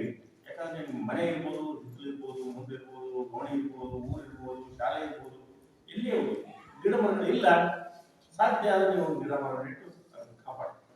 ಇದು ನನ್ನ ಆಸೆ. ಅದು ರೋಗ ಮತ್ತು ಈ ಹೆಲ್ತ್ ಕ್ಯಾಂಪ್ಗಳು ಎಲ್ಲ ಮಾಡಿದ್ವಿ. ನಮ್ಮ ಹೆಲ್ತ್ನ ಕಾಪಾಡಬೇಕು, ಜನರಿಗೆ ಅರಿವು ಮೂಡಿಸಿದ್ದೀವಿ. ಏನಾದ್ರು ರೋಗ ಇದ್ದದನ್ನ ತಿಳ್ಕೊಂಡ್ರೆ ಆ ರೋಗಗಳಿಂದ ನಾವು ಹೇಗೆ ಬಚಾವ್ ಆಗಬೇಕು. ಕೊರೋನಾದಿಂದ ಬಚಾವ್ ಆಗಲಿಕ್ಕೆ ಯಾರ ಹತ್ರ ಏನೂ ಇಲ್ಲ. ಯಾಕಂದ್ರೆ ನಾವು ನಮ್ಮ ಪರಿಸರನ ಅಷ್ಟು ಕರಪ್ಟ್ ಮಾಡಿದ್ವಿ. ಪೊಲ್ಯೂಷನ್ ಜಾಸ್ತಿ ಆಗಿದೆ. ಅಂದ್ರೆ ಏನು ಮಾಲಿನ್ಯ ಯಾವುದೇ ರೀತಿಯಲ್ಲಿ ತಗೊಂಡಿದ್ದೀವಿ. ವಾಯು ಮಾಲಿನ್ಯ ಆಗಿದೆ, ನೀರು ಮಾಲಿನ್ಯ ಆಗಿದೆ, ಭೂಮಿ ಮಾಲಿನ್ಯ ಆಗಿದೆ, ಏನು ಆಗಿಲ್ಲ ಆಗಿದೆ. ಎಲ್ಲ ಮಾಲಿನ್ಯಗಳು ಆಗಿದೆ. ಮಾಲಿನ್ಯಗಳನ್ನು ಫಸ್ಟ್ ಪೊಲ್ಯೂಷನ್ ಫಸ್ಟ್ ನಾವು ಕಂಟ್ರೋಲ್ ಮಾಡಬೇಕು. ಒಂದು ಸರ್ವೆ ಪ್ರಕಾರ ನಿಮಗೆ ಗೊತ್ತಿರ್ಬೋದು, ಇಂಟರ್ನೆಟ್ ಎಲ್ಲ ನೋಡ್ತಿರ್ಬೋದು, ಅಥವಾ ನಿಮ್ಮ ಶಾಲೆಯಲ್ಲಿ ಕಾಲೇಜಲ್ಲಿ ತಿಳ್ಕೊಂಡಿರ್ಬೋದು. ನಮ್ಮ ಭೂಮಿ ಮೇಲೆ ಇರ್ತಕ್ಕಂಥ ಈಗಿನ ಇಂಗಾಲ ಪ್ರಮಾಣ ಎಷ್ಟಿದೆ ಅಂದ್ರೆ ಮನುಷ್ಯ ಜಾತಿನೇ ಸತ್ತೋಗಿ 100 ವರ್ಷ ಕಳೆದು, ಅಂದ್ರೆ ಭೂಮಿ ಮೇಲೆ ಒಂದು ಬೆಂಕಿ ಬಿಡದಂಗೆ ನಾವು ಇಂಗಾಲನೇ ಇಲ್ಲಿ ಪ್ರೊಡಕ್ಟ್ ಆಗಲಾರ್ದಂಗೆ ಇದ್ರೂ ಕೂಡ 100 years ಬೇಕಂತ. ಇಲ್ಲಿ ಇಂಗಾಲ ವಾತಾವರಣದಲ್ಲಿ ಇಂಗಾಲ ಇದೆ, ಅದು ಎಲ್ಲ ಮಳೆ ಅದು ಇದು ಎಲ್ಲ ಸುಟ್ಟು ಭೂಮಿಯಲ್ಲಿ ಸಾಲಿಡ್ ಆಗಿ ಉಳಿಬೇಕು ಅನ್ನೋದಾದ್ರೆ 100 years ಬೇಕು. ಮನುಷ್ಯ ಜಾತಿನೇ ಇಲ್ಲ, ಭೂಮಿ ಮೇಲೆ ಒಂದು ಬೆಂಕಿ ಬಿಡಲ್ಲ ಅಂತಂದ್ರೆ 100 years ಅಂದ್ರೆ ನಾವು ಎಷ್ಟು ಪೊಲ್ಯೂಷನ್ ಮಾಡಿದ್ವಿ. ನಮ್ಗೆ ಗೊತ್ತಿಲ್ಲದೆ ಮಾಡ್ತಾ ಇರ್ತೀವಿ. ಹಾಸ್ಪಿಟಲ್ ಸಿಗುತ್ತಾ?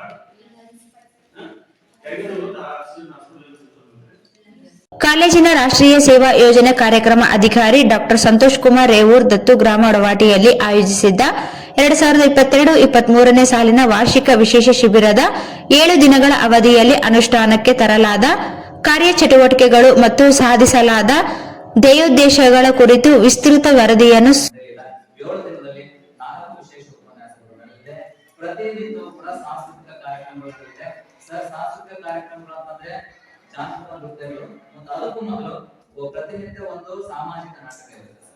ಅದು ಏನಂತಂದ್ರೆ ವರದಕ್ಷಿಣೆ ಬಗ್ಗೆ ಆಗಿರ್ಬೋದು, ಸ್ಕೂಲ್ ಡ್ರಾಪ್ಔಟ್ ಆಗಿರ್ಬೋದು, ಆಮೇಲೆ ಚೈಲ್ಡ್ ಮ್ಯಾರೇಜ್ ಆಗಿರ್ಬೋದು, ಡೊಮೆಸ್ಟಿಕ್ ವೈಲೆನ್ಸ್ ಆಗಿರ್ಬೋದು, ವಾಟರ್ ಕನ್ಸರ್ವೇಷನ್ ಆಗಿರ್ಬೋದು,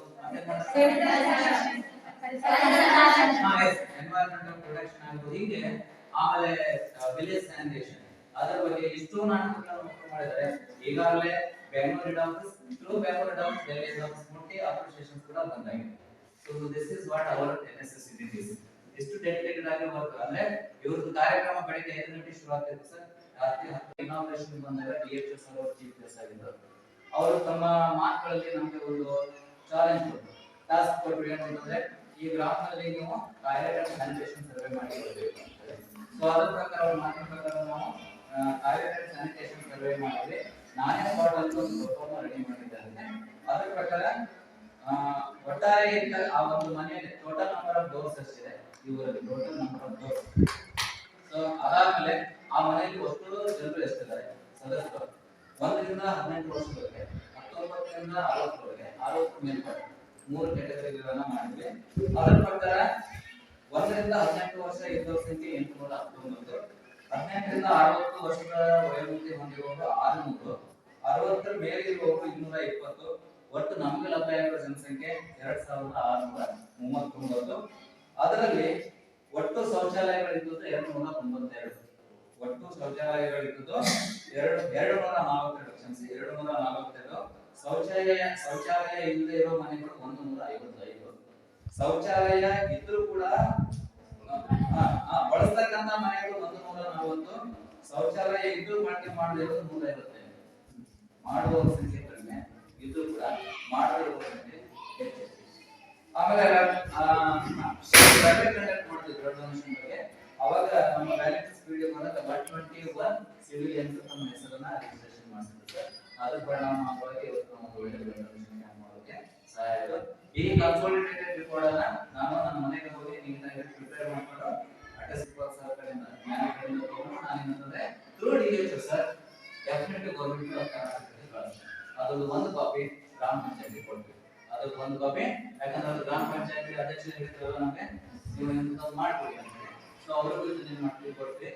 ಇದು ಕಾರ್ಯಕ್ರಮದ ಅಧ್ಯಕ್ಷತೆ ವಹಿಸಿ ಮಾತನಾಡಿದ ಕಾಲೇಜಿನ ಪ್ರಾಂಶುಪಾಲರಾದ ಡಾಕ್ಟರ್ ಪುಷ್ಪ, ವಿಶೇಷ ಶಿಬಿರದ ಅವಧಿಯಲ್ಲಿ ಅನುಷ್ಠಾನಕ್ಕೆ ತರಲು ಉದ್ದೇಶಿಸಲಾಗಿದ್ದ ಟಾಯ್ಲೆಟ್ ಮತ್ತು sanitiser survey, steel connect portal ನೋಂದಣಿ, ಯುವ ಪೋರ್ಟಲ್ ನೋಂದಣಿ, ಔಪಚಾರಿಕ ಶಿಕ್ಷಣ ಮತ್ತು ನಿಯಮಿತ ಉದ್ಯೋಗದಲ್ಲಿಲ್ಲದ ಯುವಕರ ಸಮೀಕ್ಷೆ, HIV ಏಡ್ಸ್, TB, ಸ್ವಯಂ ಪ್ರೇರಿತ ರಕ್ತದಾನ, ಯುವ ಶಕ್ತಿಯ ಪಾತ್ರ, ಅಪೌಷ್ಟಿಕತೆಯ ಕಾರಣ, ಪರಿಣಾಮ ಹಾಗೂ ಪರಿಹಾರಗಳು, ಯುವ ಶಕ್ತಿ ನಿರೂಪಣೆಯಲ್ಲಿ ಕೌಶಲ್ಯಗಳ ಅಗತ್ಯತೆ, ಪೋಕ್ಸ್ ಕಾಯ್ದೆ 2012, ಬೇಟಿ ಬಚಾವೋ ಬೇಟಿ ಪಡಾವೋ, ಭಾರತೀಯರ ಆತ್ಮಾಭಿಮಾನ ಪ್ರತೀಕವಾಗಿ ರಾಷ್ಟ್ರಧ್ವಜ, ಬಾಲ ಕಾರ್ಮಿಕತೆ, ಬಾಲ್ಯ ವಿವಾಹ, ಕೌಟುಂಬಿಕ ದೌರ್ಜನ್ಯ, ಜಲ ಸಂರಕ್ಷಣೆ, ಪರಿಸರ ಅಭಿವೃದ್ಧಿ ಸೇರಿದಂತೆ ಪ್ರಮುಖ ಸಮಸ್ಯೆಗಳ ಹಾಗೂ ವಿಷಯಗಳ ಬಗ್ಗೆ ಜಾಗೃತಿ ಜಾಥಾ, ವಿಶೇಷ ಉಪನ್ಯಾಸ, ನಾಟಕ ಪ್ರದರ್ಶನ, ನೃತ್ಯ ಮುಂತಾದ ಮಾಧ್ಯಮಗಳ ಮೂಲಕ ಗ್ರಾಮಸ್ಥರಲ್ಲಿ ಪ್ರಗತಿ ತರಲು ಪ್ರಯತ್ನಿಸಲಾಗಿದೆ. ಉಚಿತ ಆರೋಗ್ಯ ತಪಾಸಣಾ ಶಿಬಿರ, ಉಚಿತ ನೇತ್ರ ತಪಾಸಣೆ ಹಾಗೂ ಚಿಕಿತ್ಸಾ ಶಿಬಿರ, ಉಚಿತ ದಂತ ತಪಾಸಣಾ ಹಾಗೂ ಚಿಕಿತ್ಸಾ ಶಿಬಿರ ಮತ್ತು ಸ್ವಯಂ ಪ್ರೇರಿತ ರಕ್ತದಾನ ಶಿಬಿರಗಳನ್ನು ಏರ್ಪಡಿಸುವ ಮೂಲಕ ಗ್ರಾಮಸ್ಥರ ಆರೋಗ್ಯ ವೃದ್ಧಿಗಾಗಿ ಶ್ರಮಿಸಲಾಗಿದ್ದು, ಎಲ್ಲಾ ಕಾರ್ಯಗಳು ನಿರೀಕ್ಷೆಗೂ ಮೀರಿ ಯಶಸ್ಸನ್ನು ಕಂಡಿವೆ. ವಿದ್ಯಾರ್ಥಿನಿ ಸ್ವಯಂ ಸೇವಕಿಯರ ಉತ್ಸಾಹಭರಿತ ಕಾರ್ಯನಿರ್ವಹಣೆ, ಶಿಬಿರಾಧಿಕಾರಿಯವರ ಸೂಕ್ತ ಮಾರ್ಗದರ್ಶನ, ಬಾಯದೊಡ್ಡಿ ಗ್ರಾಮ ಪಂಚಾಯಿತಿಯ ಎಲ್ಲಾ ಪದಾಧಿಕಾರಿಗಳ ಹಾಗೂ ಗ್ರಾಮಸ್ಥರ ಸಹಕಾರದಿಂದ ಶಿಬಿರದ ಧ್ಯೇಯೋದ್ದೇಶಗಳನ್ನು ಕಾರ್ಯರೂಪಕ್ಕೆ ಬಂದಿದ್ದು, ಶಿಬಿರವು ಯಶಸ್ವಿಯಾಗಿ ಸಂಪನ್ನಗೊಂಡಿದೆ ಎಂದು ಘೋಷಿಸಿದರು.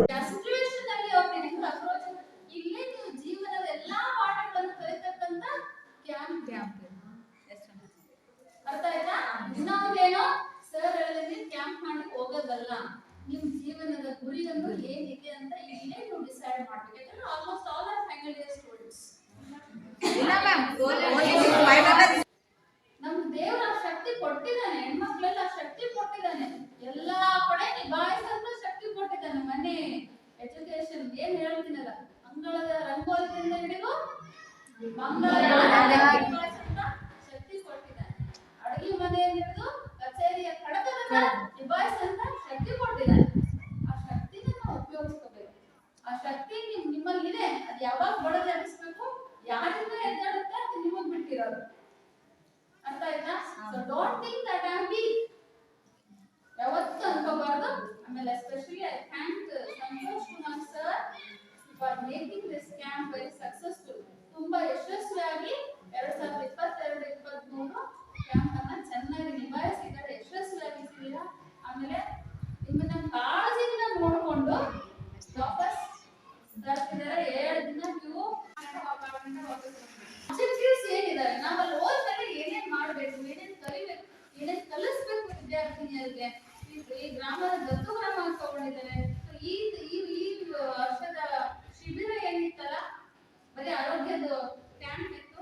ಸೊ ನೀವೆಲ್ಲರೂ ಕಲ್ತಿದ್ದೀರಾ. ಆರೋಗ್ಯ ಚೆಕಪ್ ಎಲ್ಲ, ಕಣ್ಣಿನ ಚೆಕಪ್ ಅಂದ್ರೆ ಇಷ್ಟು ನೋಡ್ಕೊಳ್ರಿ. ಇಷ್ಟೆಲ್ಲ ಜನ ಬಂದು ಇಷ್ಟೆಲ್ಲ ಕ್ಯಾಂಪ್ ಸಕ್ಸಸ್ ಮಾಡಿದ್ದಾರೆ ಅಂದ್ರೆ ಹಿಂದ್ಗಡೆ ಎಷ್ಟು ಕೆಲಸ ಎಷ್ಟು ದಿನದಿಂದ ನಡೆದಿತ್ತು. ಎಲ್ಲರ ಹತ್ರ ಕಾಂಟ್ಯಾಕ್ಟ್ ಮಾಡ್ಬೇಕಾಗಿತ್ತು. DHO ಆಫೀಸರ್ ಹತ್ರ, ಲಿಮ್ಸ್ ಆಫೀಸರ್ ಹತ್ರ ಎಲ್ಲರ ಹತ್ರ ಕಾಂಟ್ಯಾಕ್ಟ್ ಮಾಡ್ಕೊಂಡು ಎಲ್ಲಾನು ಸರಿಪಡಿಸ್ಕೊಂಡು ಅವ್ರು ಅದಕ್ಕೆ ಲೇಟ್ ಆಗಿ 9 ಗಂಟೆ ಧ್ಯಾನ ಸಮೇತ ಕಾಲೊಂದು ಸಣ್ಣ ಮನೆ ಆಗಿರ್ಬೋದು ಅಂತ ಅನಿಸ್ತದೆ. 9 ಗಂಟೆಗೆ ಬಂದು ಆಮೇಲೆ 12 ಗಂಟೆಗೆ ಎಲ್ಲರೂ ಊಟ ಮಾಡಿದ್ವಿ ಮೇಡಮ್. ಸರ್ ನಮ್ ಜೊತೆನೆ ಊಟ ಮಾಡೋದು. ಅವಾಗ ನಂಗೆ ಸ್ವಲ್ಪ ನಿರಾಳ ಆಯ್ತು.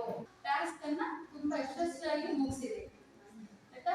ಆಮೇಲೆ ಮನೆಯವ್ರು ಹೇಳಿದ್ರೆ ಗ್ರೀನ್ ಟೀ ಮಾತ್ರ ತುಂಬಾ ಚೆನ್ನಾಗಿ ಮಾಡಿದ್ದೀನಿ. ಈಗ ಮನೆ ನಿರ್ವಹಣೆ ಹೆಂಗ್ ಮಾಡ್ಬೇಕು ಅನ್ನೋದನ್ನು ಕಲಿಸ್ಕೊಡ್ತೀನಿ.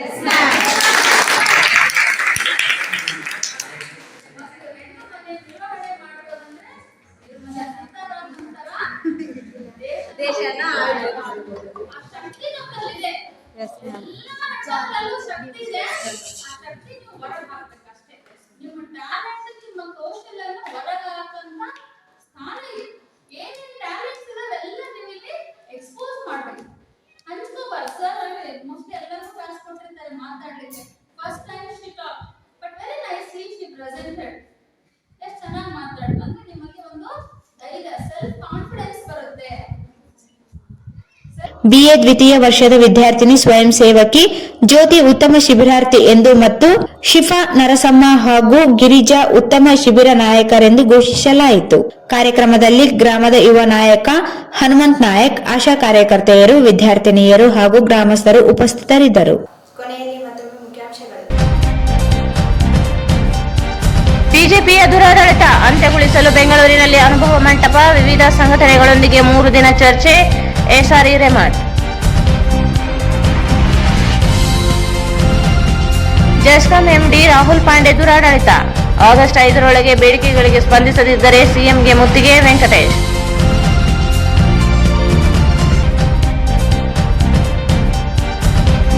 ಬಸವ ಕೇಂದ್ರ ಸರ್ವತೋಮುಖ ಬೆಳವಣಿಗೆಗೆ ಸಹಕಾರಿ. ಬೋಸರಾಜ್.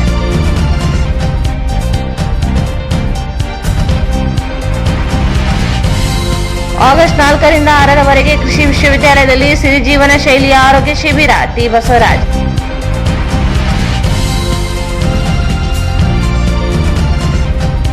ಪರಿಶಿಷ್ಟ ಪಂಗಡಕ್ಕೆ ಆರ್ಥಿಕವಾದ ಪ್ರಬಲ ಸಮುದಾಯ ಸೇರ್ಪಡೆ ಕೈಬಿಡಲು ಆಗ್ರಹಿಸಿ ಬೇಡರ ಸಮಿತಿಯಿಂದ ಪ್ರತಿಭಟನೆ.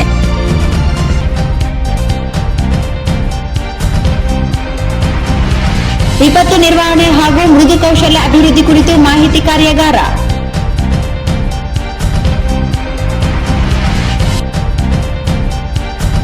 ನಗರದ ಕೃಷಿ ಉತ್ಪನ್ನ ಮಾರುಕಟ್ಟೆಯಲ್ಲಿ ವರ್ತಕರ ರೈತರ ಕುಂದುಕೊರತೆ ಆಲಿಸಿದ ಡಾ. ಶರಣಪ್ರಕಾಶ್ ಪಾಟೀಲ್.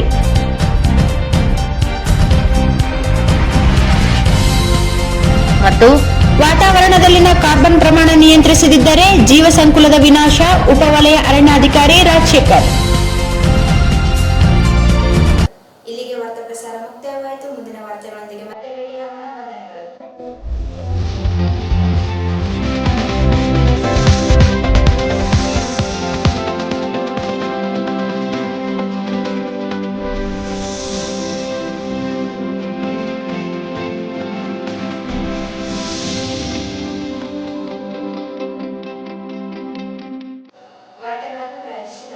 ಭಾರತ್ ಫರ್ನಿಚರ್ಸ್ ರಾಯಚೂರಿನಲ್ಲಿ ಮೊದಲ ಬಾರಿಗೆ 3 ಮಳಿಗೆ ಒಳಗೊಂಡ ಬೃಹತ್ ಆಕಾರದ furniture showroom. Please contact Bharat furniture CPS complex opposite Shiva Mandir, Patel road, Raichur. SAK convention hall. Book now flat 50% discount. Save of the season with luxury rooms, faculty, fully centralized AC halls, wide parking areas, facilities. Visit Shekhar Nagar, IB Road, Raichur. Doctor Rashmi Hosamani ಮತ್ತು doctor Guruprasad Hosamani multi speciality fertility ಮತ್ತು IVF centre, IB ರಸ್ತೆ, Mother Trust School ಹತ್ತಿರ, Ramalingeshwara layout, Raichur. Pulsar ಧಮಾಕ offer. Thrilling offer 10,000 ರೂಪಾಯಿಗಳವರೆಗೆ. ಬಜಾಜ್ ಧಮಾಕ offer. ನಿಮ್ಮ ನೆಚ್ಚಿನ Bajaj bike ಕಡಿಮೆ ಮುಂಗಡ ಪಾವತಿ 999 ರೂಪಾಯಿರಿಂದ ಪ್ರಾರಂಭ. ಬಿಸೈಡ್ ಗಂಜ್ ಕಲ್ಯಾಣ ಮಂಟಪ, ಗಂಜ್ ರೋಡ್, ರಾಯಚೂರು.